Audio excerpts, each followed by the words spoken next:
Here presenting the session on behalf of Honorable Principal Dr. Saroshan Bashir.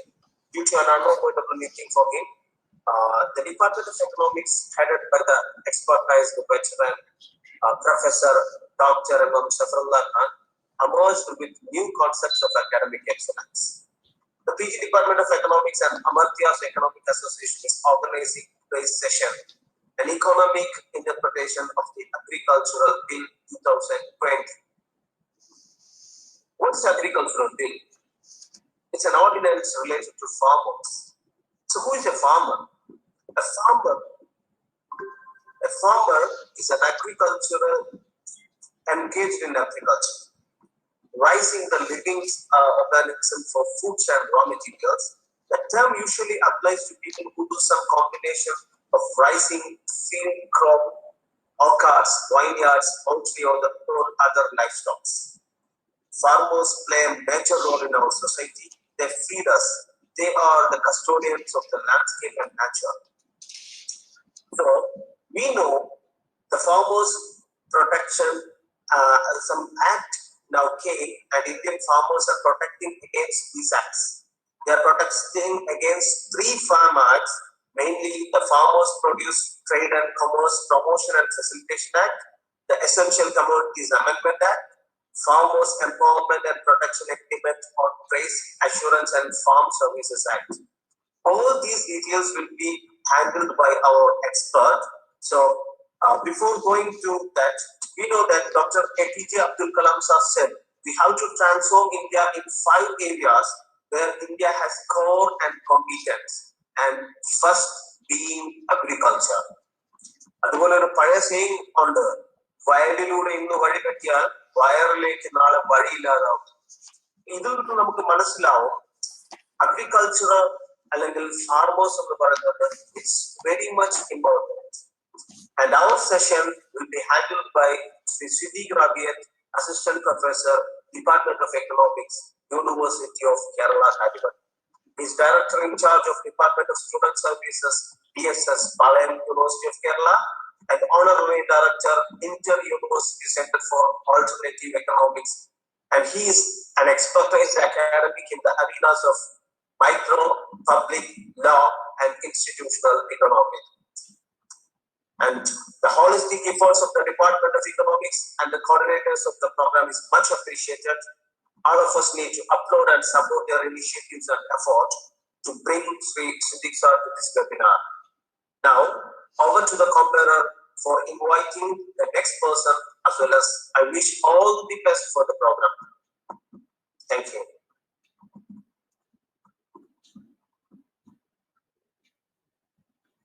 Thank you, sir.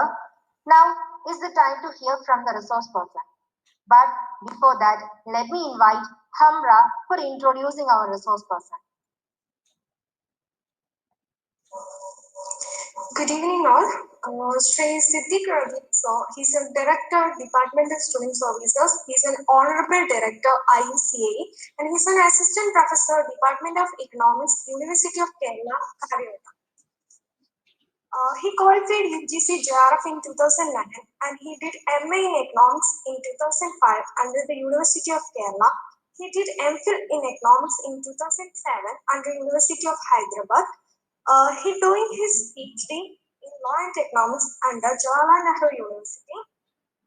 He had published several articles, some of whom are: Is Kerala Model on Alternative Development Model, Doubtful Indian Economy 2019, Emerging Kerala Online Portal, Following Modenomics, Aam Aadmi Party and the Politics of Common Man, etc. Also, he published a book, കടലിനെ വെല്ലുവിളിച്ച് മുന്നേറുന്നവർക്ക് കരം നൽകുന്നത് കടലാളരുടെ ജീവനവും അതിജീവനവും. His area of interest include microeconomics, public economics, law and economics, and institutional economics. He has finished the project under IUCA, and the 2 projects are Development Displacement of Fisher Folks in Kerala, Theoretical and Empirical Analysis, founded by State Plant Fund, University of Kerala during the year 2017-18, IMR regime and developmental implications of IP output, Intensive Industries founded by Inter-University Center for Alternative Economics, Department of Economics, University of Kerala in the academic year 2018-2019. So let's hear from our business person. Over to you. Thank you so much for your generous remarks and welcome. First of all, let me thank the Honorable Vice Principal as well as the organizing committee member who was very generous to invite me and have a lecture, especially on the recent issues of farm law.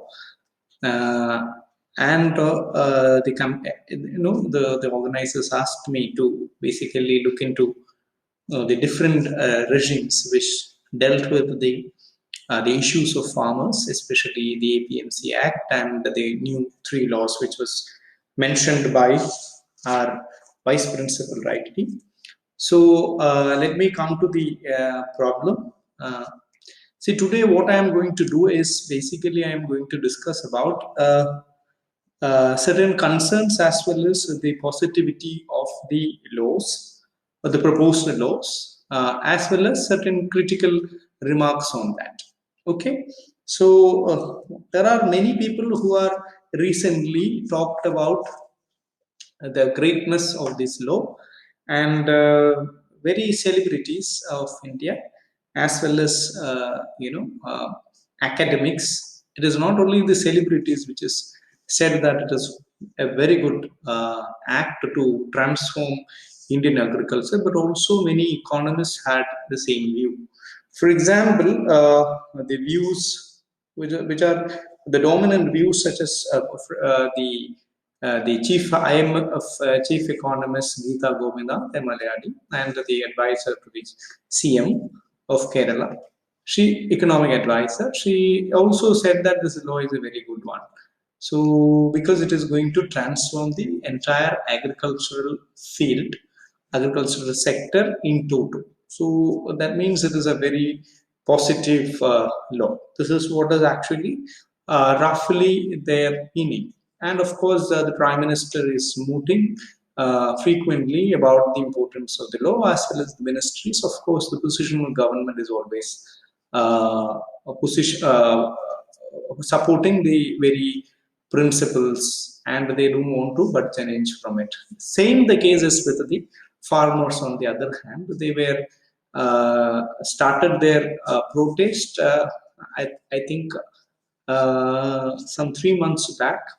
Okay, more than 90 days they are now in protest in Delhi, outside the Delhi or surrounding Delhi, and now they are moving towards different directions of it. So the question is that why farmers are protesting at a very large scale. Many people say that only few states are basically involved in the protest, and all of you know that, and there are so many reports from the state media as well as the national media. Both talks about positive as well as the negative aspect. And major point which I would like to make is actually many of the celebrities come and say, that this is a great act. When this is also comes with the reputation of when the demonetization was introduced, many celebrities came and said that this is a great move. But the result of that demonetization is what now in India, just before the COVID pandemic, which we all are, affected. Prior to that, this demonetization, in fact, had skews to the Indian economy, and we slipped into a recessionary pressure. And in the last, I think, 4 years since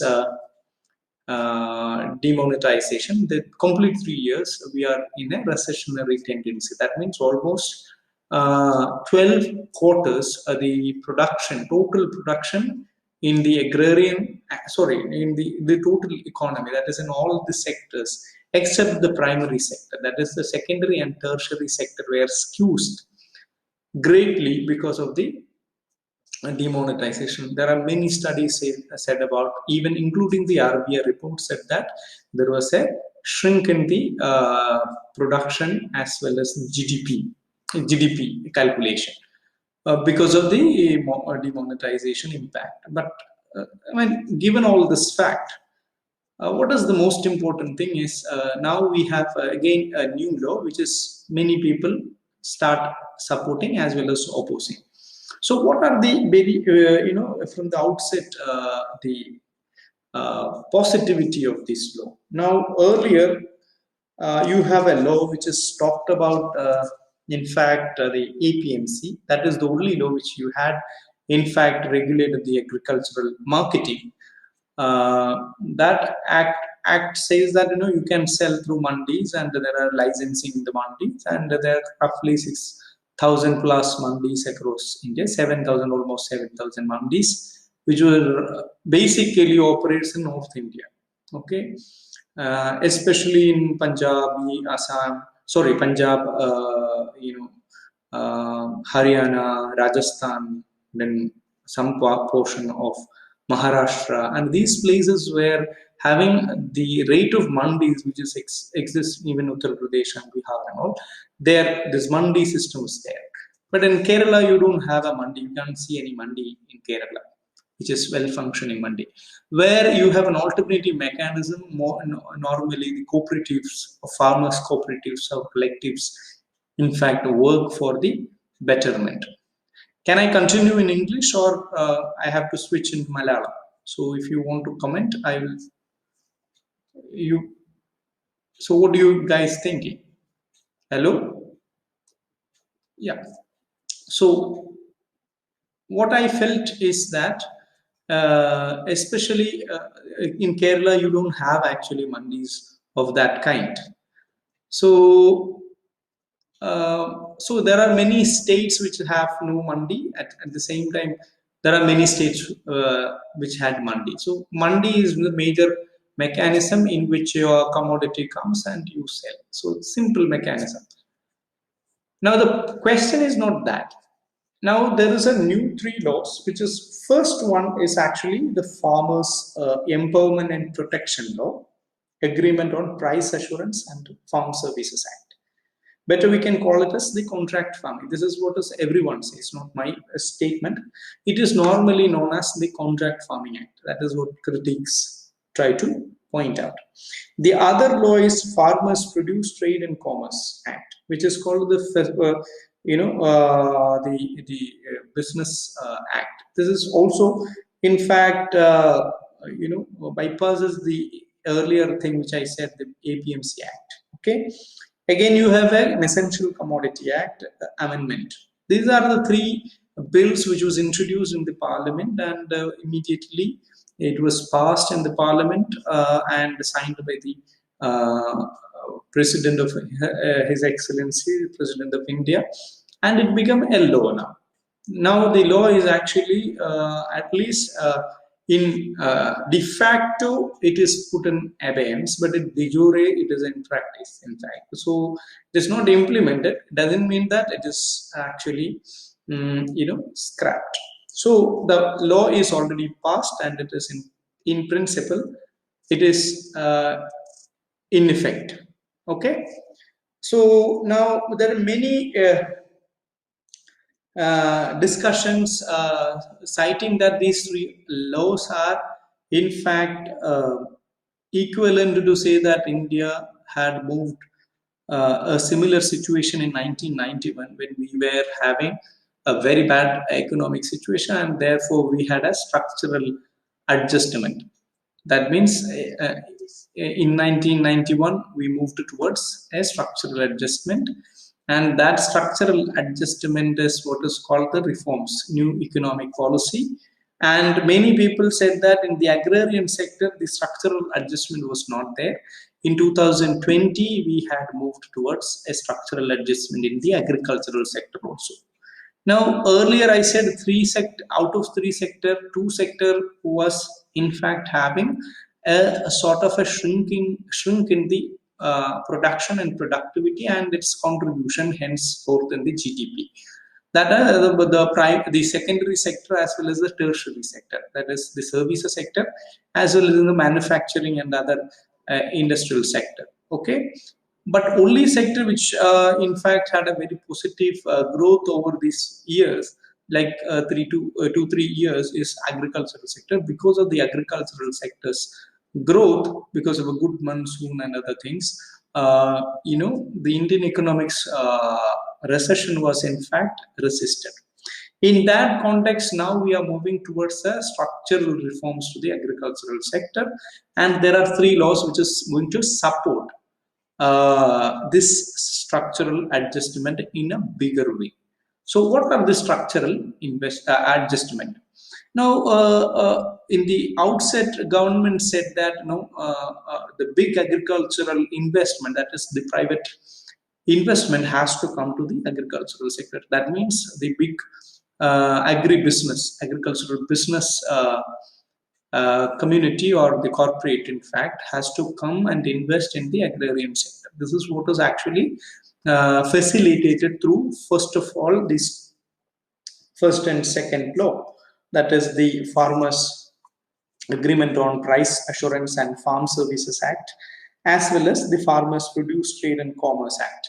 So these 2 act in fact supports the agribusiness. So these are in fact creates a lot of concerns, and there are at least 5 concerns which made the agricultural farmers, or the farmers per se, protest against the state. So what are these 5 concerns, at least for me? And the farmers had actually many demands, but for me, at least 5 economic reasons which in fact made this protest a rational, a kind of legitimate argument, which is backed by that is based on the 5 following point. The agricultural farmers protest can be seen. What are these 5 things? First one is actually, they say that the agriculture, being a state subject, is now being under threat.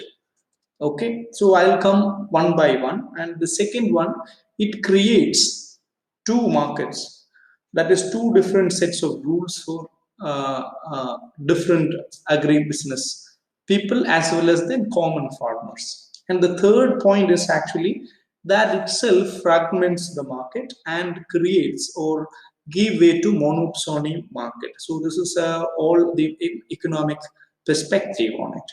And then the fourth one is unequal players in contract farming. Since you are going to put up put in practice of the Contract Farming Act, or the first one which I mentioned, that is going to actually create a sort of an inequality between or in the farming sector. And the fifth one is actually a concern which is about the domination of the agribusiness, which is going to come in the Indian agriculture if the law is implemented. So these are the 5 points which I am going to focus on. There are other aspects too. For example, this is not actually talks about the labor class, and within the labor class there are different gender issues and other aspects. Especially, it is not talking about the relations of this or recognition of female labor, etc. in the agrarian sector. If you open it for the big agricultural business, then it is also going to badly hit the small, medium, and the marginal farmers. And these farmers are highly dependent. That is, women laborers are constitute a larger proportion in this sort of an agricultural affair, and therefore this is going to have a negative effect on the labor composition as well as the livelihood composition of these farmers. So these are the concerns. Let me come to the one by one of all this thing, because that is going to be some sort of a way which we can address this problem. So let me come to first that what is the positivity which the government tried to say. That is, when you compare the same with the 1991 reforms with this 2020 law, then you have to look into what happens to the Indian other sectors. So of course there is a massive change happened in the overall sector, but you know that there is a lot of distress it has in fact brought in. Of course the country's GDP had grown enormously, but at the same time the poverty and the hunger ratio and malnutrition ratio had in fact still large in the country. So I'll come to the state statistics of that kind. So that is the first point we have to start with. That is, what are the roles this new law play? First one, the agribusiness is going to control speculations, and the black market for earlier notion is now become normal. Earlier, what happens, that is the third point which I am going to talk, is the first one. That is, what happens if the agricultural market is being opened. Now, as I said, you compare this is with the greatest reform of 1991 for many economists. That is actually now resonates in the agrarian sector in 2020. Okay, what is the result? The big agribusiness is going to invest largely in the Indian agricultural sector. Well and good. Prime facie, you feel that this is a great move because the Indian agriculture requires a huge investment. There is a lot of issue within that. Majority of the Indian agriculture, that is the nature of Indian agriculture, has to be looked carefully. Majority of the Indian agriculture is belongs to the category of the small, medium, and the marginal farmers. That means around 95% of the total, minimum, belongs to this category. In fact, that means if your country, that is India, is depending heavily on agriculture, the population heavily depends on agriculture. Around 60% directly, 60% of the total population is directly involved in the agriculture, and 20% indirectly. So around 80% of the total population is directly or indirectly depends on the sector. That means 100, that is 1 billion population is in fact depends on the sector. So this is actually the size of the labor which is involved in the sector. So we cannot simply overlook the importance of this small, medium, and marginal farmers. That is the most important thing as far as the labor part is concerned. So this is in fact worries a lot. If there is a big agribusiness comes in, then there are a lot of job loss, as well as, of course, we know that in the agriculture there are many criticism in the agriculture. People say that in the agrarian sector you have disguised unemployment. Okay, that means people are working with an underproductivity. That means the total produce requires say 5 labor, but there are 50 people working for the same piece of land. That means the total produce is divided by 50 instead of 5. So that is the kind of understanding this disguised unemployment means. That means you are, though your service is not required, but still you are being in the sector. So people are treating this as a livelihood issue, and if a big agribusiness comes in, then there is a lot of job loss people are expecting. That is one major problem. And now there are, even if you are a smallholder, even you are having a small holding of land, but still you are an owner of the land. But now, if the big agribusiness comes, then people are afraid of that you become a contract farming, and eventually you become a wage laborer. So this is another set of problem which farmers are afraid of with this particular agribusiness. So the large chunk of population which is in fact depends on the agriculture belongs to this medium, small, and marginal farmers. Therefore, a large chunk of population is in fact quite worried about this thing. And you know that why there are many students as well as fellow friends ask that why only Haryana and Punjab, largely Punjab is protesting. Now you should know that in the agrarian business itself, still we have a lot of bonded as well as cost related production processes still going on in it. But one of the state which is in fact came out of the clutch of this particular set of bonded labor based on the caste hierarchy, especially in the agrarian sector, is in fact Punjab. So the Punjab farmers is quite naturally have a tendency of in that protest. So that is one way of looking at it. But there are so many other. There are many farmers. They are directly works with this sort of a system, and they know that, and they are one of the wealthiest agricultural state in that sense in India. So when any policy comes in agrarian sector, the response of these two states, especially the farming class, is so quick, and that is why these people are in fact smells the sort of problem which is hidden inside this sort of a business. Of course, your GDP can grow up, but you have consequently having a big trouble on the other hand, because your large population is depends, and that dependent population can immediately get hurt. But the government had spoke nothing about, or even in the law it is speak nothing about this.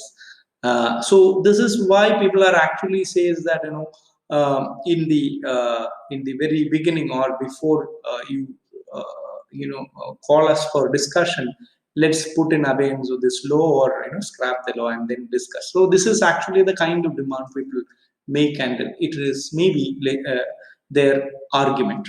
Okay, so my concern is that in that context, if the big agribusiness comes into this foray, and then the issue which I was raising are going to be pertinent as far as the farmers are concerned. That is why it gives a legitimate reason for them, all of them comes on the road and protesting indefinitely. At least now 3 months passed, and they are not budging an inch from their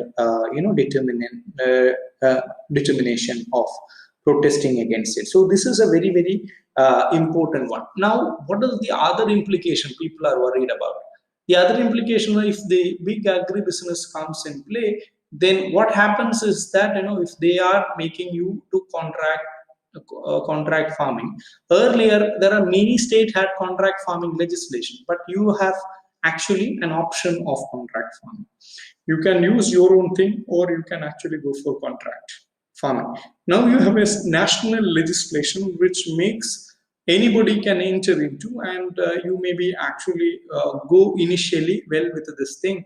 But once the agrarian sector is having a typical problem, once you are entered into the contract, then at least 1 year you have to, or 6 months, there is a tenure involved, and that tenure only at the end of the tenure only you will reap your harvest.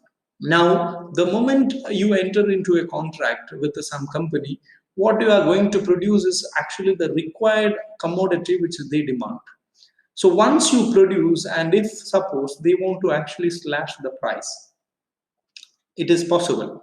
Now you can only sell to them, first of all, because we already know that there are cases like in the Gujarat case last year, the farmers were protesting because the lace company sued the farmers who in fact made contract with the company to produce a typical potato which was in fact patented by the company. Now they can't sell this product outside even if they reduces the price. So they are bound to sell this thing. So this danger is now sensing by the agricultural farmers, and this problem is not being addressed in the law as far as this particular legislations are concerned. So on the contrary, what it gives is it gives more legitimacy towards the agribusiness, and it says that there is no such restrictions applies. And not only that, this particular buyer, that is this monopsonist, that is what is going through now. Big agribusiness become going to make contract with you, and they can now dictate entire produce of these farmers. So irrespective of whether you are a big farmer or a medium farmer or a small farmer or a marginal farmer, so you become, as I said, the wage laborer of them. Although initially you may be having a lot of land and all. In this lease case, you may be still having marginal land of 1 acre or less than that.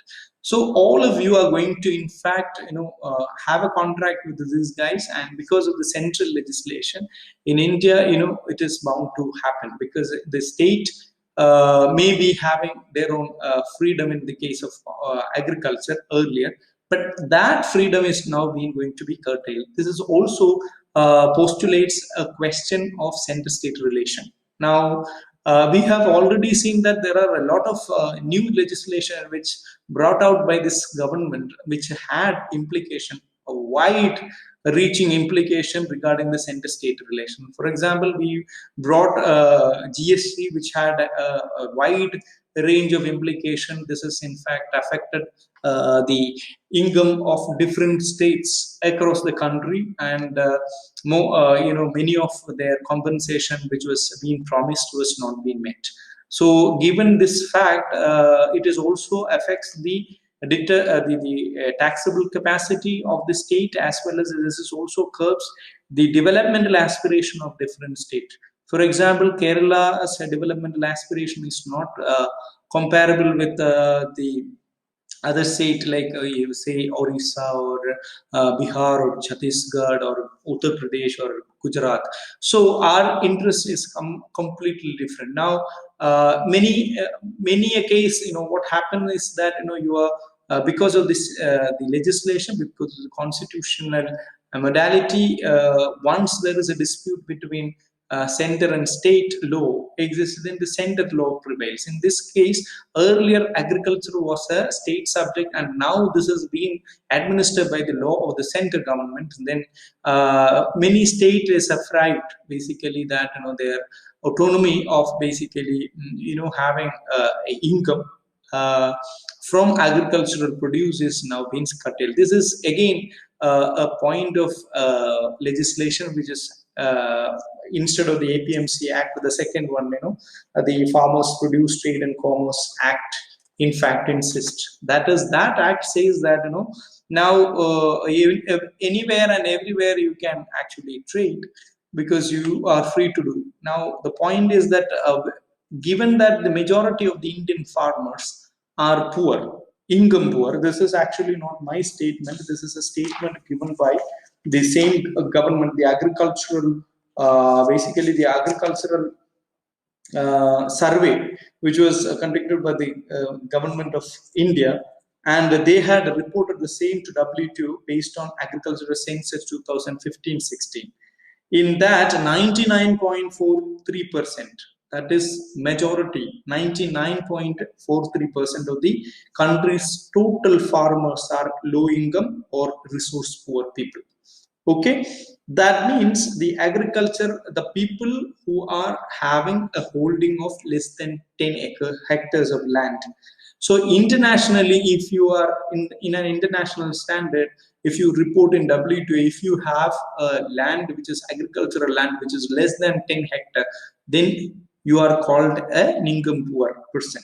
So majority in India, you have almost all the farmers, 99.43% of the total farmers are belonging to this category. So this number is quite alarming, and therefore anything which you are doing is in fact for the majority of the farmers, it is going to have a bad effect, basically a negative effect as far as this particular laws are concerned. Now, the point which I said earlier, that is, as far as the second law is concerned, that is the Commerce Act, that is Trade and Commerce Act, which was legislated, which is gives freedom to the agribusiness not to pay any tax. Now, this is also going to lose state income in this context. So there are many agricultural dependent states. See, Punjab, for instance, it is having a high rate of agriculture.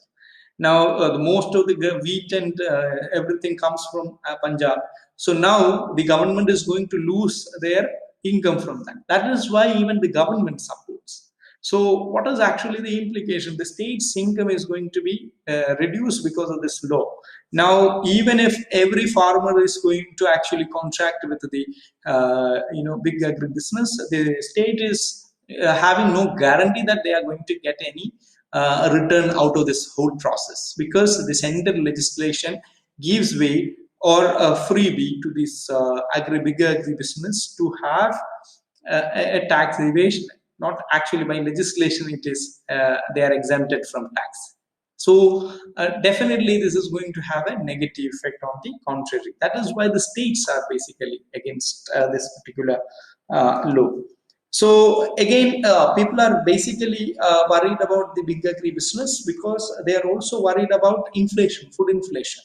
Now, if the big agribusiness come and play a big part of a big role in the Indian agriculture, definitely the food inflation will go up. This is what is actually the result. One of the results which people are again raising, that is commodity brands to being controlled again, as I said in the Lay's case, potato case, Lay's potato issue, which was only 2-3 years back, this issue came up. So farmers are basically afraid of this problem, and they feel that there is a bondedness which is going to be filled on them. Why? Because once they are being contracted, then there is no going back. Again, the dispute resolution of that sort of a contract and violation of the contract would be largely favorable to the agribusiness. So in toto, the legislation is giving a big agricultural investors a positive thing. So if you are actually favoring a big agricultural business coming, then most of the people would be liking it. But when you realistically look into the Indian scenario of Indian agrarian sector, then you may not be actually favoring this as quite positively. So this is what is actually the difference. So as I said, 99.43% of the total Indian farmers holding less than 10 hectares of agricultural land, then you can't simply say that this is going to basically favor the majority of Indian farmers in that sense. So I think we need to be a little careful about making this sort of an understanding in that sense. So they cannot produce. Now, what is the result of this agribusiness involvement? Again, I would like to clarify that even if they produce, they cannot sell. They will be prosecute if they sell. That is what I said about the Lay's potato case, which we had. Especially the farmers are very much aware of this case, and they were in the foray of protest earlier also in 2018-19. There is a series of protests which is waged in the central government in the center, that is in Delhi. All the protesters, in fact, got coup from this particular problem. Precisely the issue of even Gujarat farmers were protesting, and we have already seen that. And therefore, the Punjab farmers are more sensitized, and that is why they are immediately against this contract. And in fact, in Punjab, the state contract farming act is existing. So they have actually a flexible way, and the control is still with the state. That is what actually something we need to understand. But now the things are going to move away from the state to the center. I don't know whether I'm not a person who are going to comment on the implication of the legal aspect of the center state, but still I do believe that state should have autonomy, and agriculture being a state subject, the central government should not intervene, because if that is the case, then it becomes a portion of concurrent list, and then the central law will prevail in case of dispute. But in this case, it is quite clear that there are going to be hundreds of dispute arising, and in that case normally the central act will persist, and if that is the case, then it is actually going to favor the big agribusiness, not the majority of the Indian farmers. If the majority of the income poor farmers been having problem, then from the perspective of social justice and the equality, whatever we speak or stand for, that will all get scuttled. So this is what is my point on that. Now, the other celebrating point is actually opening up of the market. This is again one of the point which is all of them are in fact highlighting. That is, this is again a comparative point of 1991 reform vis-a-vis 2020. That is, they try to say that, of course, this is going to have an open market. Now, any farmers from any rural area can sell online or kind of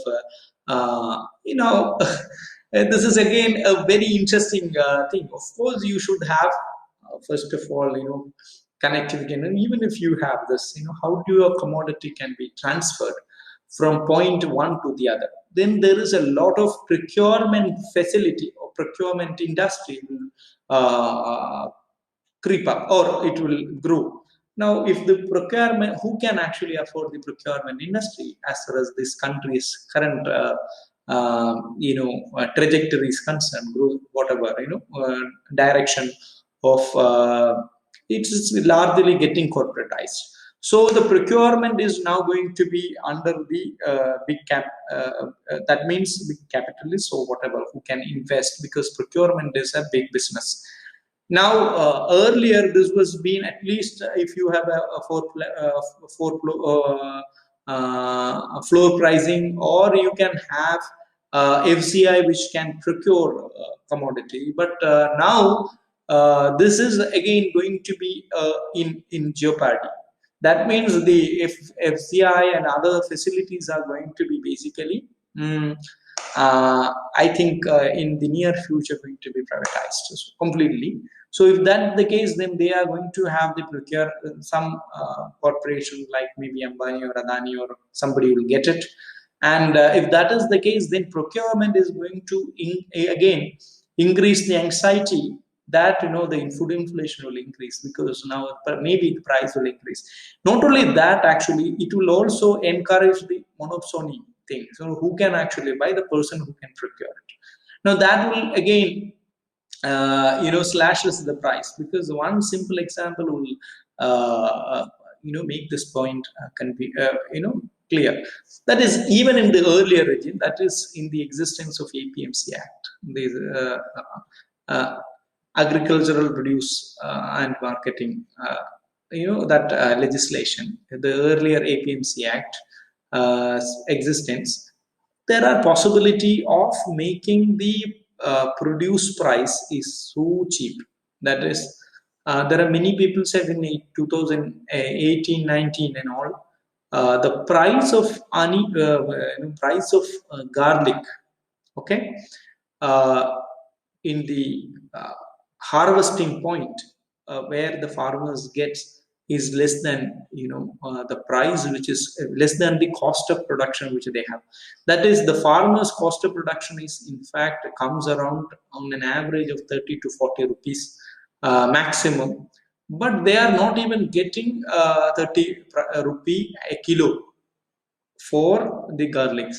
Same the case with potato, same the case with onion, same the case with many perishable commodity, as far as at the same time, the same day, or even day of a couple of months later also, the price of this commodity is not decreasing quite high in any of these hypermarket or supermarket. That is, in the same Reliance, for example, this is a case of Madhya Pradesh, where the largest procurer, the buyer, is actually Reliance. They buy the thing at 2 rupees or 3 rupees or 5 rupees per kilo. But at the same time, they are selling the same product at 140 rupees in their outlet. So this is the kind of difference the producer gets as. But whereas the cost of production of the farmer, same farmers, is more than 30 to 40 rupees per kg. So this is actually the kind of situation we are talking about. Now, this is the same case with the potato, or this is the same case with tomato in South India. For example, in Karnataka, Andhra Pradesh, a box of tomato which comes around 20 kilo minimum, 20 kilo pack. So 20 kilo of potato comes less than 20 rupees or even 50 rupees at the peak time. That is at the time of harvest, peak harvest. So that means a farmer is not even getting 1 rupee for a kilo of tomato. At the same time, we are not actually being served anyway for less than 15 or 20 rupee a kilo. At even the very peak of time, we get to pay at least 15 rupees, or in Kerala it is something around 30 rupees or 25 plus rupees for a kilo of tomato. So this is a kind of why I said the tomato garden, there is no value addition comes to this product from the harvesting point to the cooking point. So that is why I made this particular analogy. But only transportation costs, we can see that there are a lot of transportation costs, but that cannot be this much of a high. Okay, so the problem in the earlier regime also there are problems. So that is in the APMC Act also they are not getting paid well. But now in the new law, that is in the Essential Commodity Act amendment as well as the the Commodity Act, in both act is not ensures any floor price for this agricultural produce. That means there is no minimum support price for the product. Now, if there is no minimum support price for this sort of a perishable commodity, and you are leaving within the market, then what happens is at the end of the day, the entire farmers being crushed. That is why you have lakhs of people being committed suicide in the country, and this the government is not addressing anywhere. So there is a lot of problem that people are getting committed suicide. Is not a small thing. Only in India it has been treated in a very lighter sense. But if it happens in anywhere else, especially in a developed country, things are going to be completely different. Okay, so this is actually the kind of sensibility which we need to cultivate. Now, in the agrarian sector, this has been a case for a long time. That is, the floor price. If you don't manage the floor price, that is the minimum support price, then what happens is that your commodity price can come to 50 rupees, 50 paisa a kg, or whether this is actually the dearer commodity like garlic, or the cheaper commodity like potato and all, because potato and onion and all, the price may not go up, but still we know that recent past the price of onion had gone up even 200 rupees. So this is possible because of the procurement problem. Now this is again because of the speculative procurement issue. That is why we need to pay 200 rupees. Now that is what I precisely called food inflation in the very beginning. So once you have this law in place, then the anxiety of making your commodity dearer is going to be a reality. So that is why in my mind many people have been protesting against this thing. Now, the other problem which I would like to say, if the free market means in this case also, there are other two problems along with the problem which I said. That is, if the moment you say that there are a free market in place, the free market is not actually free for the middle, marginal and small farmers as far as the country is concerned. This is only actually gives way to the big agribusiness to play their role, and they can procure at the cheapest rate, and they can have their profitability at a dearer sense. Now, this is again being questioned by many people, because they are saying that about the agricultural selling profit, or the surplus holding. Now, in the Swaminathan Committee report in 2006, they say that most of the agricultural produce which is being traded is being in fact handled by the private people, that is the agricultural farmers, that is the middle, small and the marginal farmers, 80% of the surplus is being, circulated by themselves. That is, they retains and they circulate that in the business of agriculture. That is most of the surplus being handled by the same people, agricultural surplus. Now, what is going to happen as a result of entering by this big agribusiness in the agrarian sector is that this surplus is going to be now stashed by this big corporation. And of course, as I said, as the people were worrying that their surplus can be actually taken away, whatever little surplus they are getting, that is called the private surplus. Even that surplus can be stashed by the big corporation. That is why precisely they are protesting. This is one of the rationale of the agricultural laborers who are protesting against it. Now, many people say that only one state. No, there are many state people who are actually protesting. There are a lot of practicality involved, because many state people cannot even travel to Delhi.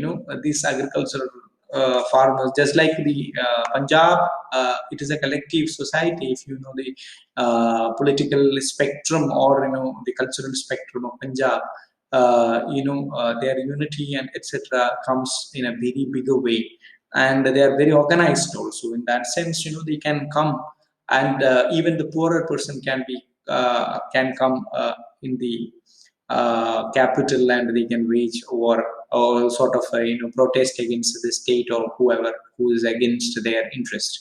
But when you compare the same with the other part of the country, the marginal or small or medium farmers, they cannot even afford this travel, and nobody else is there to basically organize them to wage such a protest. So this is again poses a lot of practical issues as far as the sort of a bias why certain state. And it is for Punjab and Haryana, it is Delhi is very near. Not unlike Uttar Pradesh or the other part of the South India, it is very difficult to even travel. You have to travel at least from Kerala. You have to travel 2,000 and 3,000, around 3,000 kilometers to reach Delhi. So things are not that easy for us. In fact, to reach such a protest venue. But still, there are so many organizations come to the foray and made their point and solidarity with this people. Now, again, the positive side, the government tried to say, see, as I said, this is going to invest the positive investment, that is the private investment. But for me, seems to be quite funny, because in agriculture completely in India is a private business. So whether you are a big landlord or a small marginal farmer, it is your private land, or you get leased and do it. It is not a public enterprise. In agriculture, is not at all a public enterprise. Now, what do you mean by the private investment? You are basically aiming for corporate investment. That is the only meaning I get. So that in fact means that the 80% of the surplus which I said is going to basically now enjoying by the private Indian farmers, now going to the hands of few big capital or capitalists who can invest. So this is the thing which I was talking about. That is this Swaminathan Committee's report. Based on this will go to the agribusiness. That is what I was worried about, and in fact many people were worried about it. And economically, this is in fact a rational point. And again, as I said, the oligopolist, that is in the procurement as well as buying of the product, now going to concentrate on a few hands. If that is the case, then you will have a few buyers which are going to basically dictate the entirety of the business. And that is again, comes with nothing free, because at the expense of the poor farmers or the people who are struggling to get livelihood is going to be smashed much. So therefore, I feel that this free market notion is not free, because we know that everything is being now doing by the legislation of the state. So if the legislation of the state is in fact mooting every kind of this freeness, then that is again having a sort of a bias, which is I was worried about. That is, the agribusiness is getting benefited. Again, this is creates the free market instead of a free market, two markets. That is, the poor agricultural sellers who have a different market, and for a big business enterprise is having a very different market altogether. So therefore, I don't think that it is free, and the farmers' protest in that context can be seen only in this particular perspective. And again, the governments try to make a point that the contract farming as a model of Indian agriculture. Now, I'm a little worried about this, because as I said, 100 crore people are in fact directly or indirectly depends. Now, forget about this 80 crore people. 20 crore people. Now, 60% of the people are directly dependent on agriculture. Now, what is going to happen to them? So, if you want to have a contract farming model, that is Indian farming is a contract farming model, then where you are going to accommodate this much of a large labor force? Now, there are a few things I would like to add on. That is, in Indian growth trajectory, we are actually having a contraction, as I said, at least from 2016 onwards. We have a contraction that implies that not only we are having growth recession, but also we have earlier job recession. Now, not only job recession and growth recession, we have joblessness.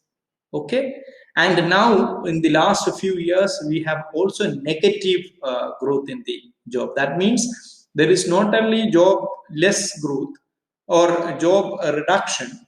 There is no actually now there is a lot of jobs being dismissed.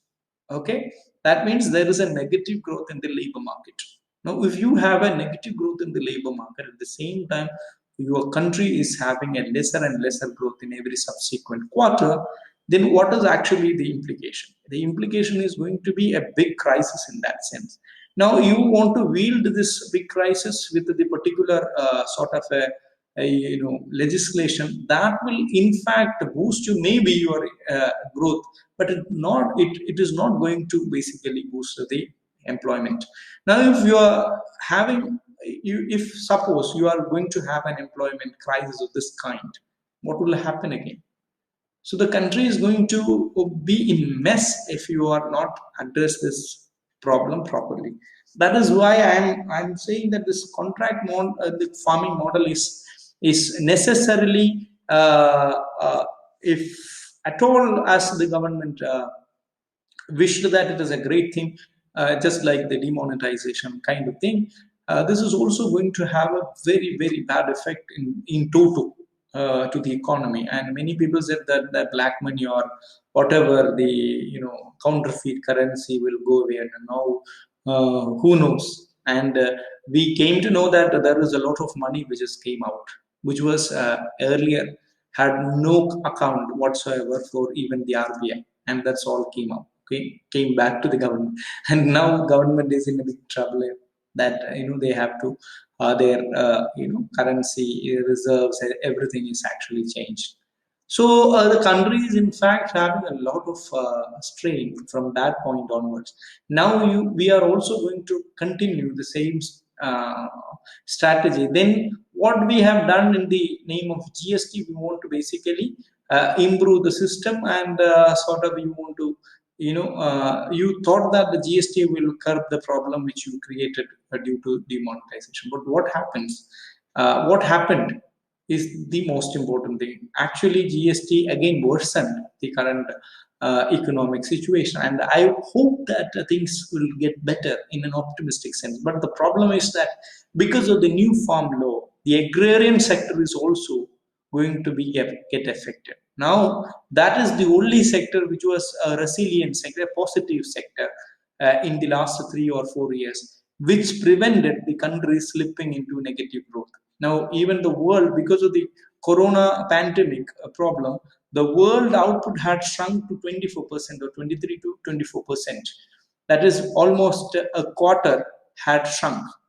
But in India, your estimate, at least in the economic review, if I believe that is true, then even in that it says that there is a contraction of 8%. Now, if that is the case, then which one in fact helped you to basically not to contract your sector to more than 8 or 9% is because the agrarian sector was performing quite well, a growth of 3%, which is in fact protected the Indian economy from falling to a 15% contraction.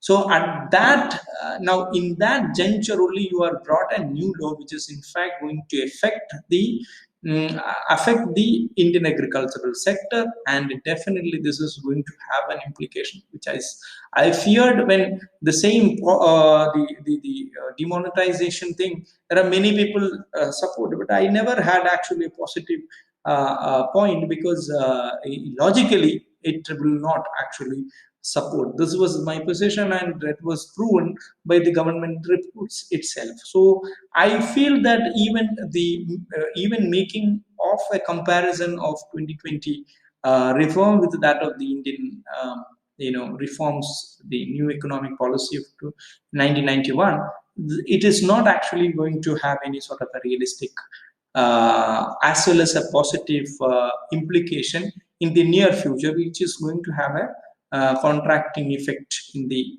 Indian agrarian sector. So I am a little reserved in this particular context. Now again, interstate movement, which was restricted earlier, is now being opened. That is a positive one. I feel that is one of the positive thing in this thing. But you cannot simply write off the tax income or the right of tax for the state. So this is why many state is in fact against this thing. So you have to then again the central government has to come with a legislation that they will compensate. How they will compensate? If they don't have an income, you have to forego it. Now, what is going to have what implication it will in fact have?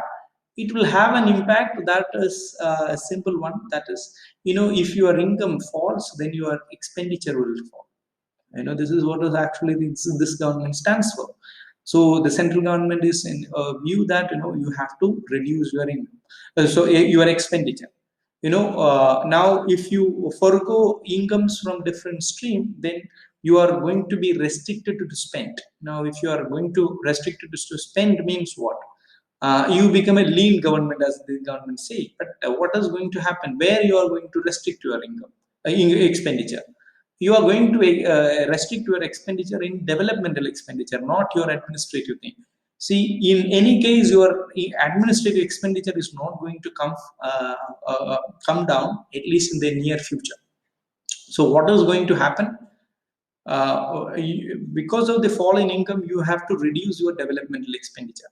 Now, developmental expenditure such as health, education, hospital, whatever the other amenities, pension, other things, social transfer, subsidies, etc. Okay, because you are not ready to spend on these comes under this category, and definitely many states are not going to. Now, realistically, if I ask that, will you support the Kerala government reducing its spending in the social sector? A big no is from all of our side. So is going to come from all of our side. That is, we are not going to actually reduce our spending in the social sector. So if you don't have income, then you have to reduce somewhere. You can't touch the administrative expenditure, which is called the other largest expenditure. So this is again going to create a lot of problem as far as the state's exchequer is concerned. That is why, as I said in the beginning, that many states are against it. Though because of their political commitment, most of the state is with the BJP one or the other way. That's what they are not going to come openly Okay, and again, we had actually the same problem at the time of GST. Many people, I mean, we had nice promises that we'll get a compensation and all, but we got only partial compensation. I'm not saying that you haven't received any compensation, but we received only partial compensation. This contingency we need to keep in mind. That is why you need to actually go beyond your budgetary provisions. States are now bound to draw a fund beyond budgetary provision. This is automatically will in fact inflict a burden in the future also out of budget public debt.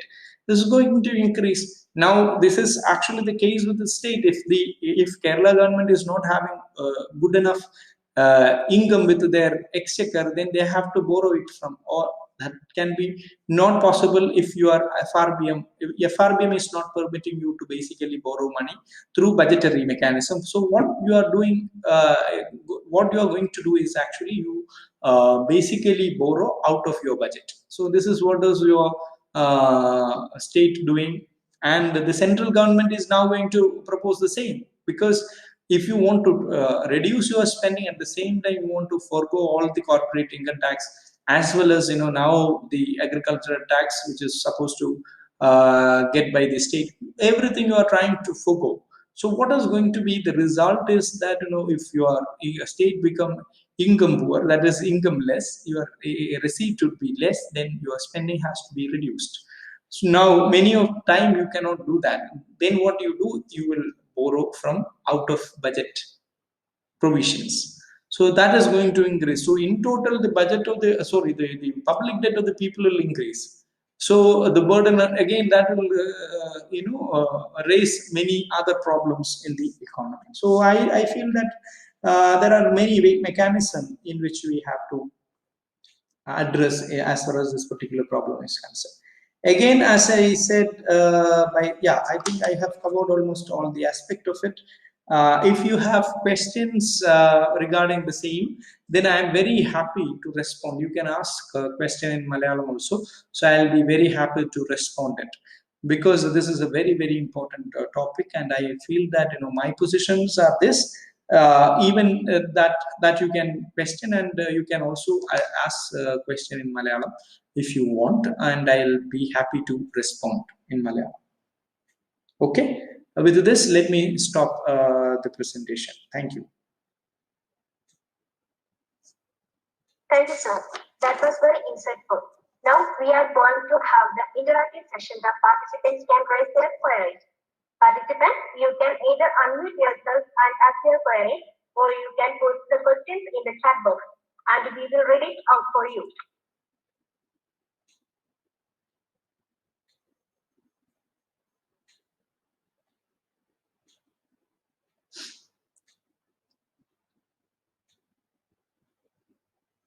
Hello.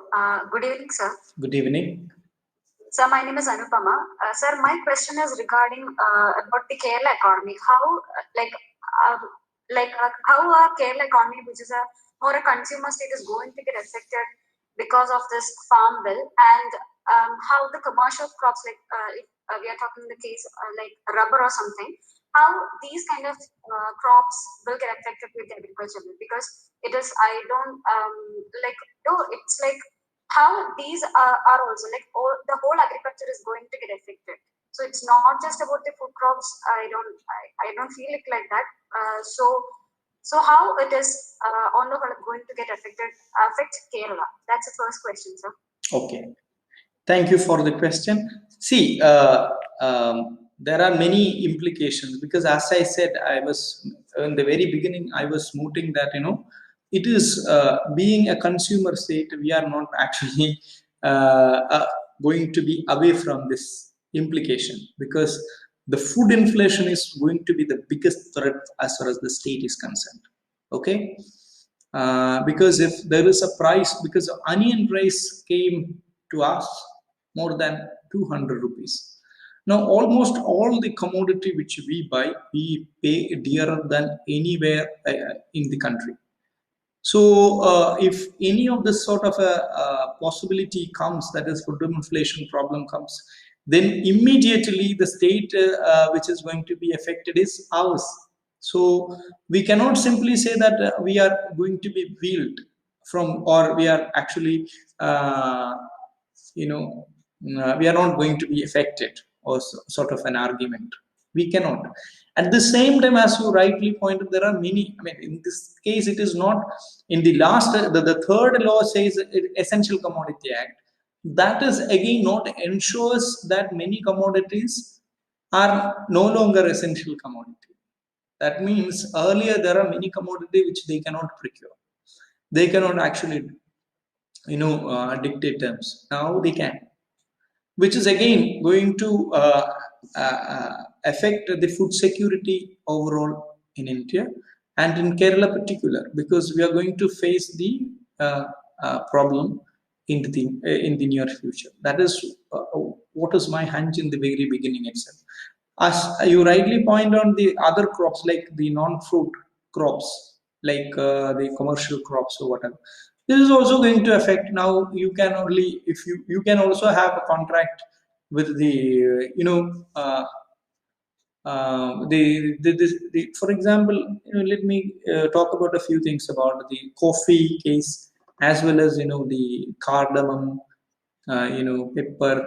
All this can be actually now the field where they can come in. There is nothing stops the big agribusiness comes in and contract with people and do their own kind of thing. I'm not saying that they cannot enter, but at the same time, at the end of the day, if your price is going to be slashed, then nowhere else you can go and sell your product. Though they say that actually the market is free, but this market is not free because you contracted with the buyer. So once you contract with the buyer, then you cannot find an alternative buyer in this case. Okay, so this moral hazard problem is going to be from an economic point of view, the moral hazard problem is going to be a very, very important problem. Okay. First of all, again, you cannot actually, though there are different buyers, once there is no foolproof in economic sense that there is no adverse selection either, because there is a possibility of an adverse selection as well as there is a possibility of a moral hazard. So ex-ante problem is existing as well as an ex-post problem exists as far as the economy, because an asymmetry of information, as well as you don't even know about actually the weather conditions, whether the commodity, the crop can grow in that fashion.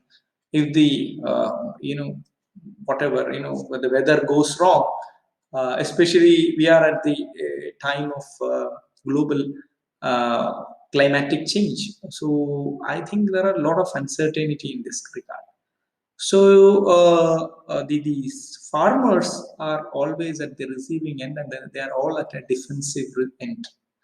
So that is why I think whether it is a commercial crop or whether there is a commercial crop or food crop, the conditions of the common farmers really need to be addressed, and their commodity procurement price, so this minimum support price has to be ensured. That is why the Kerala government come up with a minimum support price for rubber, when the international price of rubber is slashing quite down. So in India also we have a lot of competition, and there is a lot of commodity comes in.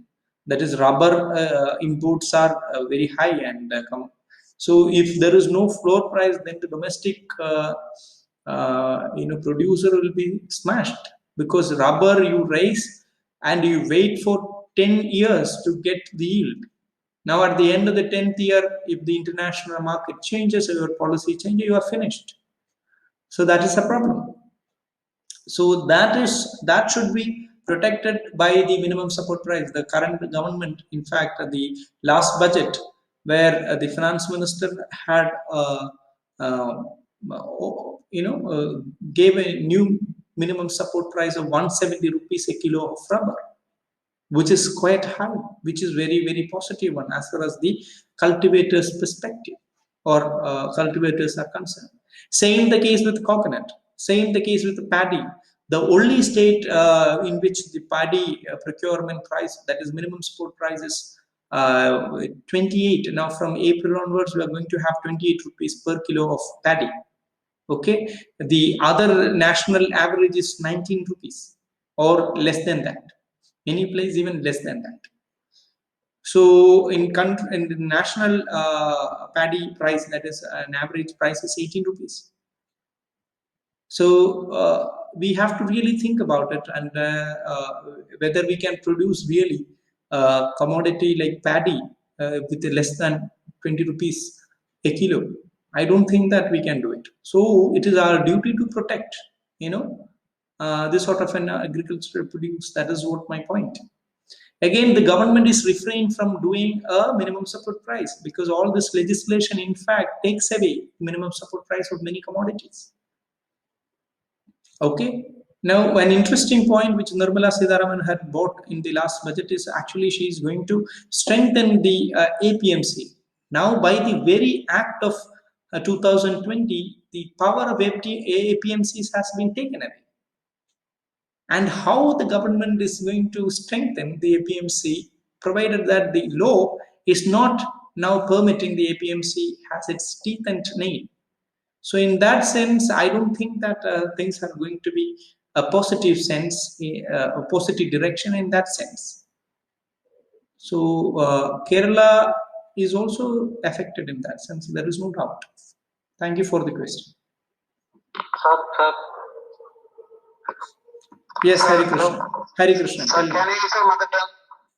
Huh? Sir, can you use your mother tongue?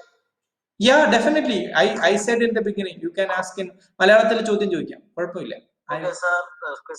Sir, ഈ കർഷകർക്ക് അവരുടെ ഉൽപ്പന്നങ്ങൾ അവർക്ക് താല്പര്യമുള്ളവർക്ക് ഇഷ്ടമുള്ള വിലയ്ക്ക് നൽകാനുള്ള അവസരമല്ലേ ഈ ബില്ലിലൂടെ സൃഷ്ടിക്കുന്നത്? പിന്നെന്താണ് സാർ എന്റെ പ്രോബ്ലം? അല്ല, അതാണ് ഞാൻ പറഞ്ഞത്. നമ്മൾ സാധാരണഗതിയിൽ നമ്മൾ നോക്കുകയാണെങ്കിൽ നല്ല ചോദ്യമാണ്. പിന്നെ സാധാരണഗതിയിൽ നമ്മൾ നോക്കുകയാണെങ്കിൽ നിങ്ങൾക്ക് ഫ്രീ മാർക്കറ്റ് എന്നുള്ള സാങ്കേതികത്വം അതിനകത്ത് പറയുന്നുണ്ട്. പക്ഷെ ആ ഫ്രീ മാർക്കറ്റിനെ കുറിച്ചാണ് ഞാൻ ഇത്രയും നേരം പറഞ്ഞത്. അത് ഫ്രീ അല്ല എന്നുള്ളതാണ്. കാരണം ഇപ്പൊ നമ്മൾ പറയാണ്, ഇപ്പൊ നിങ്ങൾ ഓൺലൈനിലൂടെ നിങ്ങൾക്ക് വിൽക്കാം, പക്ഷെ എങ്ങനെ നിങ്ങളുടെ സാധനം ട്രാൻസ്പോർട്ട് ചെയ്യപ്പെടും? Somebody has to procure it, right? അല്ലെങ്കിൽ ഒരു മാർജിനൽ ഫാർമേഴ്സ്, ഞാൻ നേരത്തെ പറഞ്ഞു 99% ഇപ്പൊ ഇന്ത്യ ഗവൺമെന്റ് WTOക്ക് റിപ്പോർട്ട് ചെയ്തത് പ്രകാരം 99.43% ഇന്ത്യയിലെ മൊത്തം പിന്നെ കർഷകരും 99.43% കർഷകരും ഇൻകം പുവർ എന്ന് പറഞ്ഞാല് സാമ്പത്തികമായി പിന്നാക്കം നിൽക്കുന്ന കർഷകരെന്നാണ് ഇന്ത്യ ഗവൺമെന്റിന്റെ 2015-16 അഗ്രികൾച്ചറൽ സെൻസസ് അടിസ്ഥാനപ്പെടുത്തി WTOക്ക് നമ്മൾ റിപ്പോർട്ട് ചെയ്തിരിക്കുന്നത്. കാരണം WTOന്റെ സ്റ്റാൻഡേർഡ് അനുസരിച്ച് 10 ഹെക്ടറിന് താഴെ ആണ് നിങ്ങൾക്ക് കൃഷിഭൂമി ഉള്ളതെങ്കിൽ നിങ്ങൾ എല്ലാവരും ആരാണ്? നിങ്ങൾ എല്ലാവരും പൂർ ആയിട്ടുള്ള കർഷകർ. അതിനേക്കാൾ കൂടുതലുണ്ടെങ്കിൽ മാത്രമേ നിങ്ങൾക്ക് ഒരു ഡീസന്റ് ലിവിങ്ങിനുള്ള പിന്നെ ഇത് കിട്ടുള്ളൂ എന്നുള്ളതാണ് ഇവരുടെ അടിസ്ഥാനം. അപ്പൊ ഈ പശ്ചാത്തലത്തിലാണ് നമ്മളിത് കാണേണ്ടത്. അപ്പൊ ഈ മെജോറിറ്റി, അത് 95% ഏറ്റവും ലിബറൽ കണക്ക് നമ്മൾ പറഞ്ഞാൽ പോലും, ഇതിൽ തന്നെ 95% നമ്മൾ പറഞ്ഞാൽ പോലെ ഇവരെല്ലാം medium, small and marginal farmers. ഏറ്റവും ദരിദ്രരായിട്ടുള്ള ചെറിയ ഭൂമി, അതായത് 1 ഏക്കറിന് താഴെ കൈവശം വെച്ചിട്ടുള്ളവര്, അതുപോലെ തന്നെ 2 ഏക്കറിന് താഴെ കൈവശം വെച്ചിട്ടുള്ള 5 ഏക്കറിന് താഴെ. ഇപ്പൊ നേരത്തെ 10 ഏക്കറിനാണെങ്കിൽ നമ്മൾ 99% പാവപ്പെട്ട കർഷകർ. പക്ഷെ ഇവർക്ക് ഈ കമ്മോഡിറ്റി എങ്ങനെയാണ്? ഇപ്പം ആന്ധ്രാപ്രദേശിലുള്ള ഒരാൾക്ക് ഇങ്ങനെ കേരളത്തിൽ വിൽക്കുക, ആർക്കെങ്കിലും ഇത് പ്രൊക്യൂർ ചെയ്യാൻ പറ്റണ്ടേ? ഇത് സർക്കാർ പ്രൊക്യൂർ ചെയ്യില്ലെന്നല്ലേ പറയുന്നത്, മാർക്കറ്റിന് വിടുകയാണെന്നല്ലേ പറയുന്നത്. അങ്ങനെയാണെങ്കിൽ നമ്മുടെ കേരളത്തിൽ ഇത് ആവശ്യമുണ്ടെങ്കിൽ ഇത് എങ്ങനെ എൻഷുർ ചെയ്യും? ഇവിടെയാണ് അതിന്റെ ഒരു പ്രശ്നം. ഈ എൻഷുർ ചെയ്യാനുള്ള സംവിധാനത്തിന് കൂടി സർക്കാർ മുന്നോട്ട് വെച്ചു കഴിഞ്ഞെങ്കിൽ ഈ ലോയ്ക്ക് വളരെ പ്രസക്തമായിട്ടുള്ള ഒരു ഇതുണ്ടായിരുന്നു. പക്ഷെ ഇത് പറഞ്ഞിട്ടില്ല എന്നുള്ളതാണ് ഇതിന്റെ ഏറ്റവും വലിയ വിമർശനം. അപ്പോൾ ഇത് ശരിയാക്കും, മാർക്കറ്റ് ശരിയാക്കും എന്നാ പറഞ്ഞത്. ഇതെങ്ങനെയാ മാർക്കറ്റ് ശരിയാക്കുക? ഈ കർഷകന്, അതാണ് ഞാൻ പറയുന്നത്, APMC ആക്ട് ഉണ്ടായിരുന്ന സമയത്ത്, അതായത് നേരത്തെ ഉണ്ടായിരുന്ന ഫാം പ്രൊഡ്യൂസിനെ ഡീൽ ചെയ്തിരുന്ന ആക്ടാണ് APMC ആക്ട് എന്ന് നമ്മൾ പറയുന്നത്. ആ APMC ആക്ടിൽ ഉണ്ടായിരുന്ന അതേ പ്രശ്നം തന്നെ, അതായത് അഗ്രികൾച്ചറൽ പ്രൊഡ്യൂസ് മാർക്കറ്റിംഗ് കമ്മിറ്റിന്റെ കീഴിലുണ്ടായിരുന്ന പിന്നെ ഉത്പാദനത്തിലുള്ള അതേ പ്രശ്നങ്ങൾ തന്നെ ഈ നിയമം ഉണ്ടായിരിക്കുമ്പോഴും ഉണ്ട് എന്നുള്ളതാണ്. ഇതിലൊരു മാറ്റവും വന്നിട്ടില്ല. കാരണം മിനിമം സപ്പോർട്ട് പ്രൈസ്, അതായത് താങ്ങുവില കർഷകന് ഒരിടത്തും എൻഷുർ ചെയ്യുന്നില്ല. ഈ താങ്ങുവില കർഷകന് എൻഷുർ ചെയ്യാത്തിടത്തോളം കാലം, നേരത്തെ ഞാൻ 2 എക്സാമ്പിൾ പറഞ്ഞു, ഗാർലിക്കിന്റെയും അനിയന്റെ, 2 ഒരുപാട് എക്സാമ്പിൾ പറഞ്ഞു, ടൊമാറ്റോന്റെ ഒക്കെ എക്സാമ്പിൾ പറഞ്ഞു. 50 പൈസയ്ക്ക് ഉൽപാദകൻ തന്റെ പിന്നെ ഉൽപ്പന്നം വിൽക്കേണ്ട അവസരം വരും. കാരണം എന്താണ്? അവർക്ക് വേറെ ആൾക്ക് വിൽക്കാൻ പറ്റില്ല. കാരണം വിൽക്കുക എന്ന് പറയുന്നത് വേറൊരാൾ മാർക്കറ്റ് ഉണ്ടെങ്കിലും അവിടേക്ക് ഈ സാധനം ട്രാൻസ്പോർട്ട് ചെയ്യാൻ സാധാരണ കർഷകനുള്ള സംവിധാനം ഇല്ലാത്തത്. അപ്പൊ ഇവിടെയാണ് നമ്മൾ ഈ പ്രൊക്യൂർമെന്റിന്റെ ഇമ്പോർട്ടൻസും. ഇപ്പം നേരത്തെ FCI, ഇപ്പൊ അരിന്റെയും ഗോതമ്പിന്റെയും ഒക്കെ കാര്യത്തിൽ നമുക്ക് FCI വഴി നമ്മൾ ശേഖരിക്കുമായിരുന്നു. ഫുഡ് കോർപ്പറേഷൻ ഓഫ് ഇന്ത്യ വഴി നമ്മൾ ശേഖരിക്കുമായിരുന്നു. കാരണം അത് നമ്മുടെ എസെൻഷ്യൽ കമ്മോഡിറ്റി ആക്ടിനകത്ത് വരുന്നതാണ്. പക്ഷെ ഇപ്പോ ഈ പുതിയ അമെന്റ്മെന്റ് അനുസരിച്ച് ആ പ്രൊക്യൂർമെന്റ് തന്നെ നടത്തേണ്ടതില്ലെന്നുള്ള ഒരു പ്രശ്നത്തിലാണ് ഇവിടെ ആളുകൾ വന്നെത്തി നിൽക്കുന്നത്. ഇതാണ് ഫാർമേഴ്സിനെ സംബന്ധിച്ച് ഏറ്റവും വലിയ തിരിച്ചടി എന്ന് പറയുന്നത്. അപ്പൊ നേരത്തെ APMC ആക്ട് പിന്നെ ഇതിൽ നിന്നും വ്യത്യസ്തമായിട്ടുള്ള ഒരു ആക്ട് അല്ല ഇതെന്നുള്ളതാണ് ഇപ്പോൾ ഇവർ മനസ്സിലാക്കിയിരിക്കുന്നത്. അതുകൊണ്ടാണ് ഈ കർഷകർ ഇതിന് എതിരായിട്ട് സമരം ചെയ്യുന്നതെന്നുള്ളതാണ് നമ്മൾ മനസ്സിലാക്കേണ്ട ഒരു കാര്യം. പക്ഷേ ഇതിനൊരു പ്രൊവിഷൻ സർക്കാർ ഉണ്ടാക്കിയെങ്കിൽ this is going to be a wonderful law, but that provision was not made. ആ പ്രൊവിഷൻ ഉണ്ടെങ്കിൽ, അതായത് മിനിമം സപ്പോർട്ട് പ്രൈസ് കർഷകർക്ക് എൻഷുർ ചെയ്യാതെ കർഷകരുടെ പ്രശ്നം പരിഹരിക്കാൻ കഴിയില്ല എന്നുള്ളത് ഒരു സാമാന്യ യുക്തിയാണ്. അതുകൊണ്ടാണ് ഇപ്പൊ കേരളത്തിൽ നിങ്ങൾക്ക് മിനിമം സപ്പോർട്ട് പ്രൈസ് 28 രൂപ പാഡിക്കായിട്ട് ഉയർത്തി, 27 നിന്ന് 28 1 രൂപ കൂട്ടിയെന്നുള്ളൂ എന്ന് നമുക്ക് തമാശക്ക് പറയാമെങ്കിലും രാജ്യത്ത് അതിന്റെ ശരാശരി 18 രൂപയാണ്, അല്ലെ 19 രൂപയാണ്. അവിടെ നിന്നാണ് നമുക്ക് 28 രൂപ. കൊപ്രയ്ക്ക് നമുക്ക് 5 രൂപയാണ് കൂട്ടിയിരിക്കുന്നത്. അതേപോലെ റബ്ബറിന് 170 രൂപ, ഒന്നുമില്ലാത്ത താങ്ങുവിലയാണ് കേരളത്തിൽ. എന്തിനാണ്? ഇവിടെ പ്രധാനപ്പെട്ട വിളകളാണിത്. ഈ പ്രധാനപ്പെട്ട വിളകളെ സംരക്ഷിക്കുക, അതിൽ നിന്ന് പണിയെടുക്കുന്ന കൃഷിക്കാർക്ക് മിനിമം ഒരു വിലയെങ്കിലും അവർക്ക്, അവരുടെ കോസ്റ്റ് എങ്കിലും മെയിൻറ്റെയിൻ ചെയ്യാനുള്ള ഒരു വിലയെങ്കിലും അവർക്ക് കിട്ടുക എന്നുള്ളത് അത് ഉത്തരവാദിത്തപ്പെട്ട സർക്കാരുകൾ നിറവേറ്റേണ്ട കാര്യമാണ് എന്നുള്ളതാണ്. ഈ ഒരു സാധനത്തില് യഥാർത്ഥത്തിൽ ഒരു ലെജിസ്ലേഷൻ സെൻട്രൽ ഗവൺമെന്റിന്റെ ഈ 3 ആക്ടും ചെയ്തിട്ടില്ല. ഇനി പുതിയ ഏതെങ്കിലും ഒരു ആക്ട് അവർ കൊണ്ടുവരികയാണെങ്കിൽ പോസിറ്റീവായിട്ട്, അതാണ് ഞാൻ പറഞ്ഞത്, അത് ആ പ്രൊവിഷൻ ഇല്ലാത്തിടത്തോളം കാലം ഈ പ്രശ്നങ്ങളെ അഡ്രസ് ചെയ്യുന്നില്ല ഇത് എന്നുള്ളതിൽ ഒരു തർക്കവുമില്ല. അതാണ് കർഷകർ സമരം ചെയ്യാനുള്ള അടിസ്ഥാന കാരണം. അവരും പറയുന്നത് ഞങ്ങൾക്ക് പ്രൊഡ്യൂസിന് അവകാശമുണ്ട്, അത് ഞങ്ങളുടെ ബേസിക് റൈറ്റ് ആണെന്നാണ് അവർ പറയുന്നത്. ആ റൈറ്റ് സർക്കാർ അംഗീകരിക്കേണ്ടതുണ്ട് എന്നുള്ളതാണ് അവരുടെ പ്രധാനപ്പെട്ട ആർഗ്യുമെന്റ്. കർഷകരുടെ സമരത്തിലെ ഒരു പ്രധാനപ്പെട്ട ആവശ്യവും ഇത് തന്നെയാണ്. അവർ പറയുന്നത് MSP and this procurement should be a legal right എന്നാണ് അവർ പറയുന്നത്. മനസ്സിലായില്ലേ? അതായത് മിനിമം സപ്പോർട്ട് പ്രൈസ് ഞങ്ങൾ ഉൽപ്പാദിപ്പിക്കുന്ന സാധനത്തിനെ എൻഷുർ ചെയ്യേണ്ടതിന്റെ ആവശ്യകത അതിക്രമിച്ചിരിക്കുന്നു. ഞാൻ ഒരു ഉദാഹരണം പറഞ്ഞു നിർത്താം. ഇപ്പൊ നമ്മൾ അമേരിക്കയിലും നമ്മൾ വിദേശ രാജ്യങ്ങൾക്കൊക്കെ മോഡലാവാൻ നമ്മൾ പോവാം. അവിടെയാണെങ്കിൽ അവിടെ അഗ്രികൾച്ചർ, അമേരിക്കേന്റെ കേസ് എടുക്കുകയാണെങ്കിൽ അവിടുത്തെ 5% പോപ്പുലേഷൻ ആണ്, അല്ല 2% പോപ്പുലേഷൻ ആണ് അമേരിക്കയിൽ ഈ പറയുന്ന കാർഷിക വൃത്തിയിൽ ഏർപ്പെട്ടിട്ടുള്ളത്. എന്ന് പറഞ്ഞാൽ ഏകദേശം 1 കോടി ജനങ്ങൾ വരും. 1 കോടി ജനങ്ങൾക്കും അകത്ത്, കാരണം 33 കോടി ജനങ്ങൾ കണ്ടാണ് പിന്നെ അമേരിക്കയിലുള്ള 2% എന്ന് പറഞ്ഞാൽ ഏകദേശം 1 കോടി ജനത്തിനടുപ്പിച്ച് വരും. അപ്പൊ ഈ 1 കോടി ആളുകൾ കൃഷി ചെയ്യുന്ന ആ കർഷകർക്ക്, അവരാണ് ഇന്ത്യയുടെ ഒരു 3 ഇരട്ടി വലിപ്പമുള്ള രാജ്യമാണ് യുണൈറ്റഡ് സ്റ്റേറ്റ്സ്. അപ്പൊ ഈ രാജ്യത്ത് ഇത്രയും അധികം കൃഷി ചെയ്യുന്ന വൻകിട ഫാം ആയിട്ടാണ് ഇവർ ചെയ്യുന്നത്. അവിടുത്തെ കൃഷിക്കാർക്ക് പോലും അമേരിക്ക സബ്സിഡി എന്നല്ല പറഞ്ഞു കൊടുക്കുന്നത്. അവര് പറയുന്നത് അമേരിക്കയിലെ സാധാരണ പൗരന്മാരുടെ ലിവിങ് സ്റ്റാൻഡേർഡ് മെയിൻറ്റെയിൻ ചെയ്യുന്നതിന് ആവശ്യമായിട്ടുള്ള സ്റ്റാൻഡേർഡ് ഓഫ് ലിവിങ് എൻഷുർ ചെയ്യുന്നതിന് വേണ്ടിയുള്ള സബ്സിഡി എന്നല്ല പറയുന്നത്, സ്റ്റാൻഡേർഡ് ഓഫ് ലിവിങ് എൻഷുർ ചെയ്യുന്നതിനുള്ള എയ്ഡ് ആണ് ഗവൺമെന്റ് അഗ്രികൾച്ചർ സെക്ടറിന്. പശുവിനും കോഴിക്കും എല്ലാത്തിനും പന്നിക്കും ഒക്കെ കൊടുക്കുന്നുണ്ട് അവിടെ. ഇതുപോലുള്ള ഒരു പശുവിന് തന്നെ $12 ശരാശരി, $12 മുതൽ $15 വരെയാണ് ശരാശരി അമേരിക്കയിൽ ഒരു പശുവിന് കിട്ടുന്നത്. നമ്മൾക്ക് മൊത്തത്തിൽ ഒരു ശരാശരി ഒരു കർഷകന് ഒരു വർഷം കിട്ടുന്നത് ഒരു ഒരു 10 രൂപയോ 20 രൂപയായിരിക്കും ശരാശരി ഒരു വർഷത്തിൽ കിട്ടുന്ന സബ്സിഡി. അത് വളത്തിന്റെ പേരിലോ അല്ലെങ്കിൽ അങ്ങനെയുള്ള എന്തെങ്കിലും സ്ഥലം, പിന്നെ ഇലക്ട്രിസിറ്റിക്ക് കിട്ടുന്ന ഇതെല്ലാം വളരെ തുച്ഛമായ ഒരു 100 രൂപയ്ക്ക് താഴെയായിരിക്കും ഒരു കർഷകനെ സംബന്ധിച്ച് കിട്ടുന്ന മൊത്തം സബ്സിഡി. ഇതെങ്ങനെയാണ് അവരുടെ ലിവിങ് സ്റ്റാൻഡേർഡിനെ, പ്രത്യേകിച്ചും മാർജിനൽ, സ്മോൾ, അതുപോലെ തന്നെ മീഡിയം അഗ്രികൾച്ചറൽ അഗ്രികൾച്ചറൽ പ്രൊഡ്യൂസേഴ്സിനെ സപ്പോർട്ട് ചെയ്യുക എന്നുള്ള വലിയ ചോദ്യം നമ്മൾ അഡ്രസ് ചെയ്യപ്പെടേണ്ടിയിരിക്കുന്നു. കാരണം ഇന്ത്യയിൽ, ഞാൻ പറഞ്ഞ അമേരിക്കയിൽ 1 കോടി ജനമാണ് കൃഷിയിൽ ഏർപ്പെട്ടിരിക്കുന്നതെങ്കിൽ ഇന്ത്യയിൽ 100 കോടി ആളുകളാണ് അഗ്രികൾച്ചറിൽ ഏർപ്പെട്ടിരിക്കുന്നത്. അപ്പൊ അതാണ് അതിന്റെ ഡിഫറൻസ്. ഇത്രയും ആളുകളുടെ ഈ തൊഴിൽ അവരുടെ ഡിസ്ഗൈസ്ഡ് അൺഎംപ്ലോയ്മെന്റ് ആണെങ്കിൽ കൂടിയും അവരിതിനൊരു ലൈവ്ലിഹുഡ് ആയിട്ടാണ് കണക്കാക്കുന്നത്. ഈ ലൈവ്ലിഹുഡിനെ എൻഷുർ ചെയ്യേണ്ട പ്രൊവിഷൻ ഈ പറഞ്ഞ 3 ആക്ടിൽ ഇല്ല എന്നുള്ളതാണ് അൺഫോർച്ചുനേറ്റ് ആയിട്ട് പറയാനുള്ളത്. അത് ഉണ്ടായിരുന്നുവെങ്കിൽ this is going to be of course Kisan friendly law. പക്ഷെ അത് ഉണ്ടായിട്ടില്ല എന്നുള്ളതാണ് ഇവരുടെ ഏറ്റവും വലിയ വിമർശനം. ഇവരുടെ സമരം ചെയ്യാനുള്ള അടിസ്ഥാനവും അവിടെയാണ് കിടക്കുന്നത്. ഞാൻ ഇപ്പൊ പറഞ്ഞത് വ്യക്തമാണെന്ന് തോന്നുന്നു ഹരികൃഷ്ണൻ. സാർ പറഞ്ഞതുമായിട്ട് ബന്ധപ്പെട്ട് ഞാൻ 2 ക്വസ്റ്റ്യൻസ് ചോദിച്ചോട്ടെ. ഒന്നാമത്തെ ക്വസ്റ്റ്യൻ എന്ന് പറയുന്നത്, ഇപ്പം നമ്മളെ മുന്നേ ഇപ്പം ഗ്രീൻ റെവല്യൂഷൻ വഴി ഹൈ ഈൽഡിംഗ് വെറൈറ്റി സീഡ്സും അതുപോലെ തന്നെ പെസ്റ്റിസൈഡ്സ് എല്ലാം ഉപയോഗിച്ചിട്ട് നമ്മൾ ഫാമിംഗ് നടത്തി. അവിടെ ആദ്യം ഫസ്റ്റ് ഇമ്പാക്ട് വളരെയധികം പ്രൊഡക്റ്റീവ് നമുക്ക് ഉണ്ടായി. പക്ഷെ അതേപോലെ ഉണ്ടായ ഒരു പ്രശ്നം എന്ന് പറയുന്നത് നമുക്ക് അഗ്രികൾച്ചറൽ സെറ്റ് ബാക്സ് ഉണ്ടായി എന്നുള്ളതാണ്. ഞാനതാണ് മനസ്സിലാക്കുന്നത് ത്രൂ ദ ഹിസ്റ്ററി.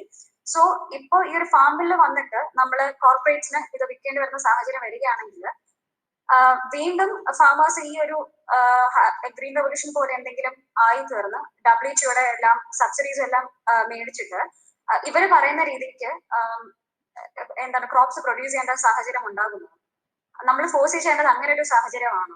കാരണം ഇപ്പം WTOയുടെ സബ്സിഡീസ് പോലും ഡെവലപ്ഡ് നേഷൻസിന്റെ ഇതുപോലുള്ള കോർപ്പറേറ്റ്സിന്റെ WTO നമുക്ക് സബ്സിഡി ഒന്നും തരുന്നില്ല. അതായത് അത് സ്റ്റേറ്റ് ആണ്. അതായത് WTOന്റെ പ്രൊവിഷൻ അനുസരിച്ചിട്ട് നമ്മൾ സബ്സിഡി കൊടുക്കാൻ പാടില്ല. സബ്സിഡി കൊടുത്താൽ ആന്റൈ കോമ്പറ്റീറ്റീവ് എന്നാണ് പറയുന്നത്. സബ്സിഡി എന്ന് പറയുന്നത് എന്തിനാണ്?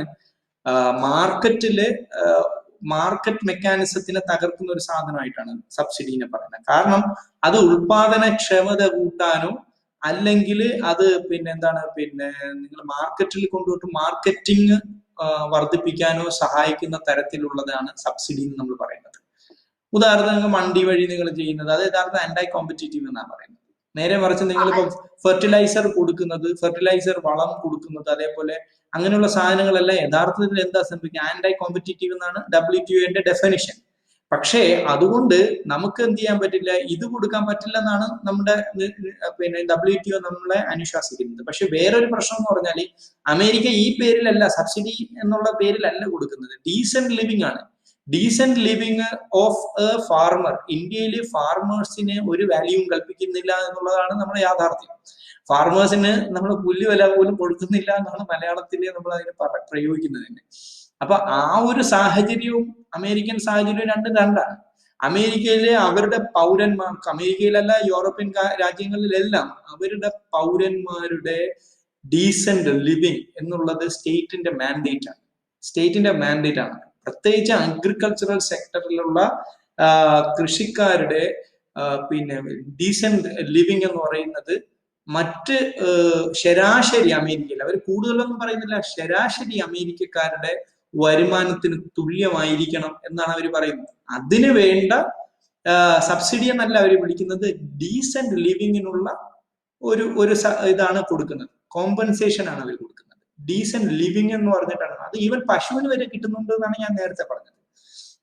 നേരെ മറിച്ച് ഈ ഒരു കോൺസെപ്റ്റ് ഇന്ത്യയിലില്ല. ഇന്ത്യയിലെ കൃഷിക്കാരാരാണ്?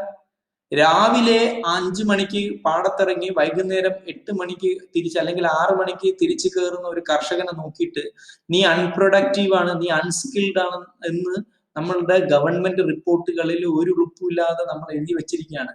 അല്ലെങ്കിൽ രാവിലെ ഈ പറയുന്ന കടലിനോട് മല്ലിട്ട് ഫിഷ് മീൻ പിടിക്കാൻ പോകുന്നവർ അല്ലെങ്കിൽ മത്സ്യകൃഷി നടത്തുന്നവർ, ഇവരെ എല്ലാം നമ്മൾ അൺസ്കിൽഡ് ലേബറേഴ്സ് ആയിട്ടാണ് കണക്കാക്കുന്നത്. ഇതാണ് നമ്മുടെ റിപ്പോർട്ട്, ഗവൺമെന്റിന്റെ റിപ്പോർട്ടുകളിൽ എഴുതിയിരിക്കുന്നത്. This is also gives a perspective that how we are seeing our people. പ്രത്യേകിച്ച് പ്രൈമറി സെക്ടറിൽ പണിയെടുക്കുന്നവരെ നമ്മൾ എങ്ങനെയാണ് കണക്കാക്കുന്നത് എന്നുള്ള. ഇപ്പൊ എനിക്കോ നിങ്ങൾക്കോ പോയിട്ട് കൃഷി ചെയ്യാൻ പറ്റുമോ? ഞാനൊരു ഉദാഹരണം ചോദിക്കാൻ, it is very difficult to have you know, അത്ര എളുപ്പമല്ല കൃഷി എന്ന് പറയുന്നത്. അത് വളരെ കൃത്യമായിട്ടുള്ള സ്കില്ല് വേണ്ട ഒരു സാധനമാണ്. അവരെ നമ്മൾ അൺസ്കിൽഡ് ലേബർ ഫോഴ്സ് എന്നാ പറയുന്നത്. അപ്പൊ ഇതാണ് നമ്മുടെ പെർസ്പെക്റ്റീവ് എന്ന് പറയുന്നത്. അതാണ് നേരത്തെ പറഞ്ഞത്, അമേരിക്കക്കാർ വളരെ കൃത്യമായിട്ട് റെക്കഗ്നൈസ് ചെയ്തിട്ടുണ്ട് അവരുടെ പോപ്പുലേഷനെ, അവരുടെ ജനങ്ങളെ കാർഷിക വൃത്തിയിൽ ഏർപ്പെട്ടിരിക്കുന്നവരെ.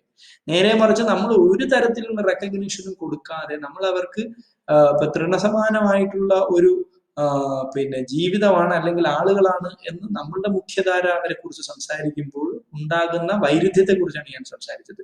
ഇത് നമ്മൾ റെക്കഗ്നൈസ് ചെയ്യാതെ എങ്ങനെയാണ് ഇന്ത്യൻ അഗ്രികൾച്ചറിനെ നന്നാക്കുക എന്നുള്ളതാണ് പ്രധാനം. യഥാർത്ഥത്തിൽ reforms is inevitable, but how you are going to ensure that and which side you are making it even എന്നുള്ളതാണ് നമ്മുടെ ചോദ്യം. ഇതാണ് ഇന്നത്തെ ഫാർമേഴ്സ് നമ്മുടെ മുമ്പിൽ അവതരിപ്പിക്കുന്നതും നമ്മൾ അതിനെ മനസ്സിലാക്കേണ്ടത്. സർക്കാർ യഥാർത്ഥത്തിൽ പോസിറ്റീവായിട്ടാണ് ഇത് മുന്നോട്ട് വെച്ചെങ്കിൽ സ്വാഭാവികമായിട്ടും ഇതിനെ സപ്പോർട്ട് ചെയ്യുന്ന തരത്തിൽ കൂടെ ആകണ്ടേ എന്നുള്ളതാണ് നമ്മൾ ഉന്നയിക്കേണ്ട ചോദ്യം. അത്രേ ഉള്ളൂ എനിക്കിതിൽ പറയാൻ.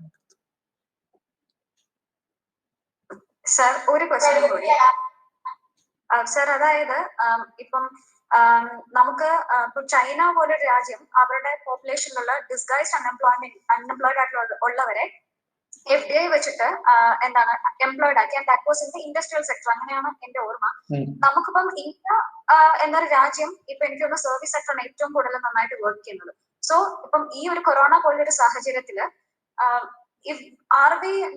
നമുക്ക് FDA ഉപയോഗിച്ചിട്ട് നമുക്ക് ആവശ്യത്തിന് ജോബ്സ് ക്രിയേറ്റ് ചെയ്യാനും and will be able to actually transform the disguised unemployed even in the agriculture sector. ഇപ്പൊ നേരത്തെ സാർ പറഞ്ഞപ്പോൾ ഇങ്ങനെ ഡിസ്ഗൈസ്ഡ് എന്നൊരു ഇത് ഞാൻ കേട്ടിരുന്നു. അതുപോലെ തന്നെ അൺഎംപ്ലോയിഡ് ആയിട്ടുള്ളവരെ നമുക്ക് അതുപോലെ ട്രാൻസ്ഫോം ചെയ്ത് ഇന്ത്യ ഒരു പ്രൊഡക്റ്റീവ് ആയിട്ടുള്ള ഒരു ഗ്രോത്ത് നമുക്ക് അറ്റൈൻ ചെയ്യാൻ കഴിയുമോ? ലൈക്ക് ചൈനയിൽ അത് സക്സസ് അല്ല എന്നാണ് ഞാൻ കേട്ടിരുന്നത്. സോ അതുപോലെ ഇന്ത്യയിൽ അത് സക്സസ്ഫുൾ ആയിരിക്കുമോ? അല്ല, ഞാൻ അവിടെ നമ്മൾ 2-3 കാര്യങ്ങൾ ഇന്ത്യയെ കുറിച്ച് പറയുകയാണെങ്കിൽ ശ്രദ്ധിക്കേണ്ടതുണ്ട്. കാരണം ഞാൻ നേരത്തെ പറഞ്ഞല്ലോ 100 കോടി ആളുകളാണ് ഇന്ത്യയിലെ ഈ അഗ്രികൾച്ചർ. ഇപ്പൊ FDA പോലുള്ള സാധനം ഇപ്പം ഓഫ് കോഴ്സ് വരട്ടെ, നമുക്കിപ്പം ബിഗ് അഗ്രികൾച്ചറൽ ബിസിനസ് വന്നാൽ എന്ത് സംഭവിക്കും? ഡിസ്ഗൈസ്ഡ് അൺഎംപ്ലോയ്മെന്റിനെ എങ്ങനെയാണ് ഇവർ അഡ്രസ് ചെയ്യാൻ പോകുന്നത്? കാരണം ഇവിടെ ഈ അൺഎംപ്ലോയ്മെന്റ് കൂടുകയല്ലേ ചെയ്യാം, മനസ്സിലായില്ലേ? കാരണം പ്രൊഡക്ടിവിറ്റി ആണ് നിങ്ങൾ നോക്കുന്നതെങ്കിൽ എനിക്ക് ഇപ്പോൾ ഇത്ര ലാൻഡ് മതി, അതിൽ ഇത്ര പേര് പണിയെടുത്താൽ മതി. ഇപ്പൊ കൂടുതൽ മെക്കനൈസേഷൻ വരും. മെക്കനൈസേഷൻ നല്ലതാണ്, പ്രൊഡക്ടിവിറ്റി കൂടും. പക്ഷെ at the same time unemployment rate കൂടും. അപ്പൊ ഇവരെ നമ്മൾ എവിടേക്കാണ് പോകുന്നത് എന്നുള്ളത് ഒരു ഗെയിം പ്ലാൻ, ഒരു പ്ലാൻ ബി നമുക്ക് വേണം. പ്ലാൻ ബി ഉറപ്പായിട്ട് നമുക്ക് ഉണ്ടായിരിക്കണം. സോ ആ പ്ലാൻ ബി എന്താണ്? പിന്നെ എനിക്ക് തോന്നുന്നു അനുപമ ചോദിച്ച വളരെ പ്രസക്തമായിട്ടുള്ള ചോദ്യമാണ്. See when you have no mechanism to create എന്താണ് ഒരു നമ്മുടെ ബാക്ക്യാർഡ് ഇൻഡസ്ട്രി അല്ലെങ്കിൽ സ്മോൾ സ്കെയിൽ ഇഫക്റ്റീവ് ആയിട്ടുള്ള ഒരു എന്താണ് മാനുഫാക്ചറിങ് യൂണിറ്റുകളോ സെക്ടറോ നമുക്ക് ഡെവലപ്പ് ചെയ്യാനുള്ള ഒരു സംവിധാനം ഇതുവരെയും പ്രോപ്പറായിട്ട് ഇന്ത്യയിൽ ഡെവലപ്പ് ചെയ്യും. ഇപ്പൊ ഏറ്റവും വലിയ ഉദാഹരണം നോക്കും, കേരളം തന്നെ നമ്മൾ എടുത്തു കഴിഞ്ഞാൽ കേരളം ഇനി യഥാർത്ഥത്തിൽ എന്താണ് ചെയ്യേണ്ടതെന്ന് ഒരു വലിയ ചോദ്യം. നിങ്ങൾ അച്ചാറും ചമ്മന്തിയോ ഒന്നും അല്ല കുടുംബശ്രീ വഴി ഇനി ഉണ്ടാക്കേണ്ടത്. Because you are going to compete with the international market. The system has you opened. നമ്മുടെ ആസ്പിറേഷൻ എന്താണ്? നമ്മൾ ഒരു സ്കാൻഡിനേവിയൻ രാജ്യമായിട്ട് വളരണം എന്നുള്ളതാണ്. നമ്മൾ അല്ലെങ്കിൽ അതുപോലുള്ള ഒരു സംവിധാനം ഉണ്ടാക്കണം. അങ്ങനെയാണെങ്കിൽ നിങ്ങൾ സ്കാൻഡിനേവിയയെ പോലുള്ള ഉത്പാദന സംവിധാനങ്ങളും കൂടി ഉണ്ടാക്കണം. സർവീസസ് മാത്രമല്ല, നിങ്ങളെ മാനുഫാക്ചറിങ് സെക്ടർ ഉണ്ടാക്കണം. എങ്ങനെയാണ് ആ മാനുഫാക്ചറിങ്? കുടുംബശ്രീ യൂണിറ്റിൽ നമ്മൾ അച്ചാർ ഉണ്ടാക്കുന്ന പെരിഷബിൾ കമ്മോഡിറ്റി ഉണ്ടാക്കുന്നത് നമ്മൾ മെച്ചപ്പെടുത്തുമ്പോൾ തന്നെ സ്കിൽഡ് ആയിട്ടുള്ള സംവിധാനം ഉപയോഗിക്കപ്പെടേണ്ട, അത് ട്രെയിൻഡ് ആയിട്ടുള്ള, അത് ഉപയോഗിച്ചുകൊണ്ട് ഉത്പാദനശേഷി വർദ്ധിപ്പിക്കുന്ന തരത്തിലുള്ള മൂല്യവർദ്ധിത ഉൽപ്പന്നങ്ങൾ കൂടി നമ്മൾ ഉണ്ടാക്കേണ്ടി വരും. ഉദാഹരണത്തിന് ചൈന എന്താണ് ചെയ്യുന്നത്? ലോകത്തിലെ എല്ലാ ഇൻഡസ്ട്രീന്റെയും ഈ പറയുന്ന അസംബ്ലിങ് സ്പോട്ട് ചൈനയാണ്. കാരണം എന്താണ്? അവിടെയുള്ള കമ്മ്യൂണ് വഴി ഇതിന് വേണ്ടിയിട്ടുള്ള മാനുഫാക്ചറിങ് യൂണിറ്റിലേക്ക് വേണ്ട സ്കിൽ ട്രെയിനിങ് അവർ വളരെ മുന്നേ ആരംഭിച്ചതിന്റെ പരിണിത ഫലമാണ് ഇന്ന് അവിടെ ചീപ്പ് ലേബറേഴ്സ് അല്ലെങ്കിൽ വീട്ടിൽ ഉപയോഗിച്ചുകൊണ്ട് അവര് നിങ്ങൾ ഉപയോഗിക്കുന്ന ഐഫോണിന്റെ അടക്കമുള്ള പാർട്സ് അവർ ഉത്പാദിപ്പിക്കുന്നത്. അതൊക്കെ ലോക്കലായിട്ടാണ്. നമ്മൾ ഉപയോഗിക്കുന്ന മെഷീൻസിന്റെ എല്ലാത്തിന്റെയും ലോക്കൽ പാർട്ട് അവർക്ക് ചിലപ്പോൾ അത് എന്തിനു ആണെന്ന് പോലും അറിയില്ലായിരിക്കും. പക്ഷെ ആ ലോക്കൽ പാർട്ട് അവർ ഉത്പാദിപ്പിക്കുന്നത് അവരുടെ ബാക്ക് യാർഡിലാണ്. അതായത് ചൈന പോലുള്ള രാജ്യങ്ങളുടെ ബാക്ക് യാർഡിലാണ് അവർ, അതായത് വീടുകളുടെ ബാക്ക് യാർഡിലാണ് അവർ ഉത്പാദിപ്പിക്കുന്നത്. അപ്പൊ നമ്മുടെ അടുത്ത ലെവൽ ഓഫ് കേരളം പോലുള്ള സംസ്ഥാനത്തിൽ ഞാൻ കാണുന്നത് നമ്മള് പെരിഷബിൾ വാല്യൂ ആഡഡ് പ്രോഡക്ട്സിൽ നിന്നും നമ്മൾ നോൺ പെരിഷബിൾ വാല്യൂ ആഡഡ് പ്രോഡക്ട്സിലേക്ക് നമ്മളുടെ ഉൽപാദനം മാറ്റേണ്ട സാഹചര്യമാണ് ഇന്ന് നമ്മുടെ മുമ്പിൽ വന്നത്. പ്രത്യേകിച്ചും AI-ന്റെ നൂറ്റാണ്ടില് ആർട്ടിഫിഷ്യൽ ഇന്റലിജൻസ് എല്ലാം വളർന്നു വരുന്ന, നമുക്കിതെല്ലാം ടെക്നോളജിയും ആക്സസിബിൾ ആയിക്കൊണ്ടിരിക്കുന്ന ഒരു സാഹചര്യത്തിൽ we definitely have to move from this state to the other. Then only we can be a global leader. Otherwise we can't be a global leader. കാരണം ഓൾറെഡി ഗ്ലോബൽ ലീഡർ ഉണ്ട്. ഇപ്പോൾ മാനുഫാക്ചറിങ് സെക്ടറിൽ global leader ഉണ്ട്. Even America cannot challenge, US cannot challenge China. ആ തരത്തിലാണ് അവരുടെ manufacturing സെക്ടറിന്റെ strength. ലോകത്തിന്റെ നമ്മൾ കാണുന്ന, നമ്മുടെ വീട്ടിൽ ഉപയോഗിക്കുന്നതെന്നല്ല, നമ്മുടെ രാജ്യത്ത് ഉപയോഗിക്കുന്നതിന്റെ നല്ലൊരു ശതമാനങ്ങളും ചൈനയിൽ നിന്ന് വരുന്നതാണ്. ഇത് നമ്മുടെ നാട്ടിലെ കേസ് മാത്രമല്ല, ലോകത്തിലെ ഏറ്റവും രണ്ടാമത്തെ വലിയ പോപ്പുലേഷൻ ഉണ്ടായിരുന്ന രാജ്യത്തിന്റെ കേസ് ഇതാണെങ്കിൽ ലോകത്തിന് മറ്റു രാജ്യങ്ങളുടെ കേസ് എന്താണ്? So if you want to really become a global leader, നമ്മളുടെ ഉൽപ്പന്നങ്ങളുടെ സ്വഭാവവും ഉൽപ്പന്നത്തിന്റെ ഒരു ലീഡർഷിപ്പും ഉൽപ്പന്നങ്ങളുടെ ലീഡർഷിപ്പും കൂടി വളരെ പ്രധാനമാണ് എന്നാണ് ഞാൻ മനസ്സിലാക്കുന്നത്. അതിലേക്ക് നമ്മൾ ട്രെയിൻ ചെയ്യപ്പെട്ട്, അതിലേക്ക് നമ്മൾ സ്കിൽഡ് ആയിട്ടുള്ള വളരെ ഡെക്സ്റ്റിറിറ്റി ആവശ്യപ്പെടുന്ന ലേബർ ഫോഴ്സിനെ നമുക്ക് ഉൽപ്പാദിപ്പിക്കാത്തിടത്തോളം കാലം, അല്ലെങ്കിൽ അത്തരത്തിലുള്ള ഒരു എൻവയൺമെന്റ് ക്രിയേറ്റ് ചെയ്യാത്തിടത്തോളം കാലം we cannot be a global leader.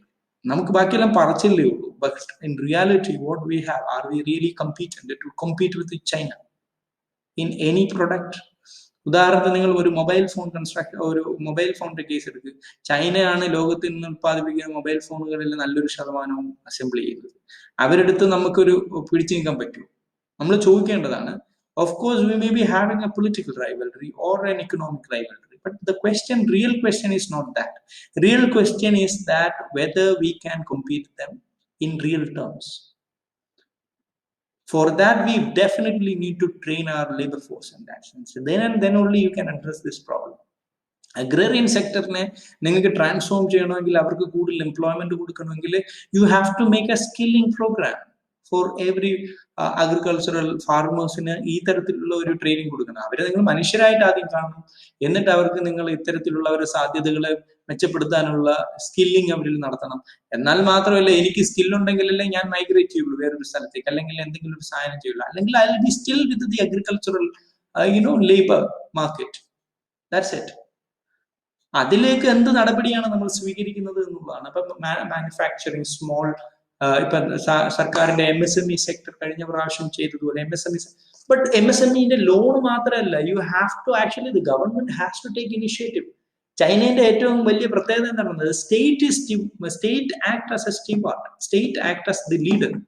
State ആണ് ചൈനയിലെ ജനങ്ങളെ കൊണ്ട് ചെയ്യിപ്പിക്കുന്നത്. That is the difference. State ജനങ്ങളെ സ്കിൽ ചെയ്യിപ്പിക്കുകയാണ്. അവർക്ക് വേണ്ട റിക്വയർമെന്റ്സ് എന്താണെന്ന് നോക്കി, ഗ്ലോബൽ റിക്വയർമെന്റ്സ് എന്താണെന്ന് ജനങ്ങൾക്ക് കൊടുക്കുകയാണ്.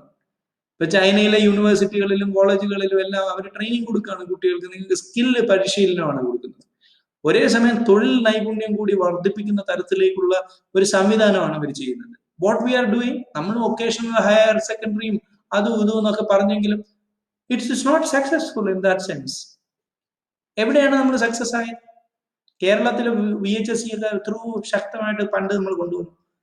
What is now the condition of VHSE? നമ്മൾ ചോദിക്കേണ്ട ചോദ്യമാണ്, എന്തിനാണത്? We want to really skill our population, but we are not actually achieved the required target. അവിടെയാണ് പ്രശ്നം. ഇതിന് വളരെ ഡെലിബറേറ്റ് ആയിട്ടുള്ള ഒരു സ്റ്റേറ്റ് ക്രാഫ്റ്റ് തന്നെ ഇതിന്റെ പിന്നിൽ പ്രവർത്തിക്കണം. അല്ലാതെ ഒരു സ്റ്റേറ്റ് മെഷീനറി തന്നെ ഇതിന്റെ പിന്നിൽ പ്രവർത്തിക്കണം. അല്ലാത്തടത്തോളം നമുക്ക് ഈ പ്രശ്നത്തിന് പരിഹാരം കാണുക എന്ന് പറയുന്നത് അത്ര എളുപ്പമല്ല. അതാണ് ഞാൻ പറഞ്ഞത്. Okay, thank you, sir.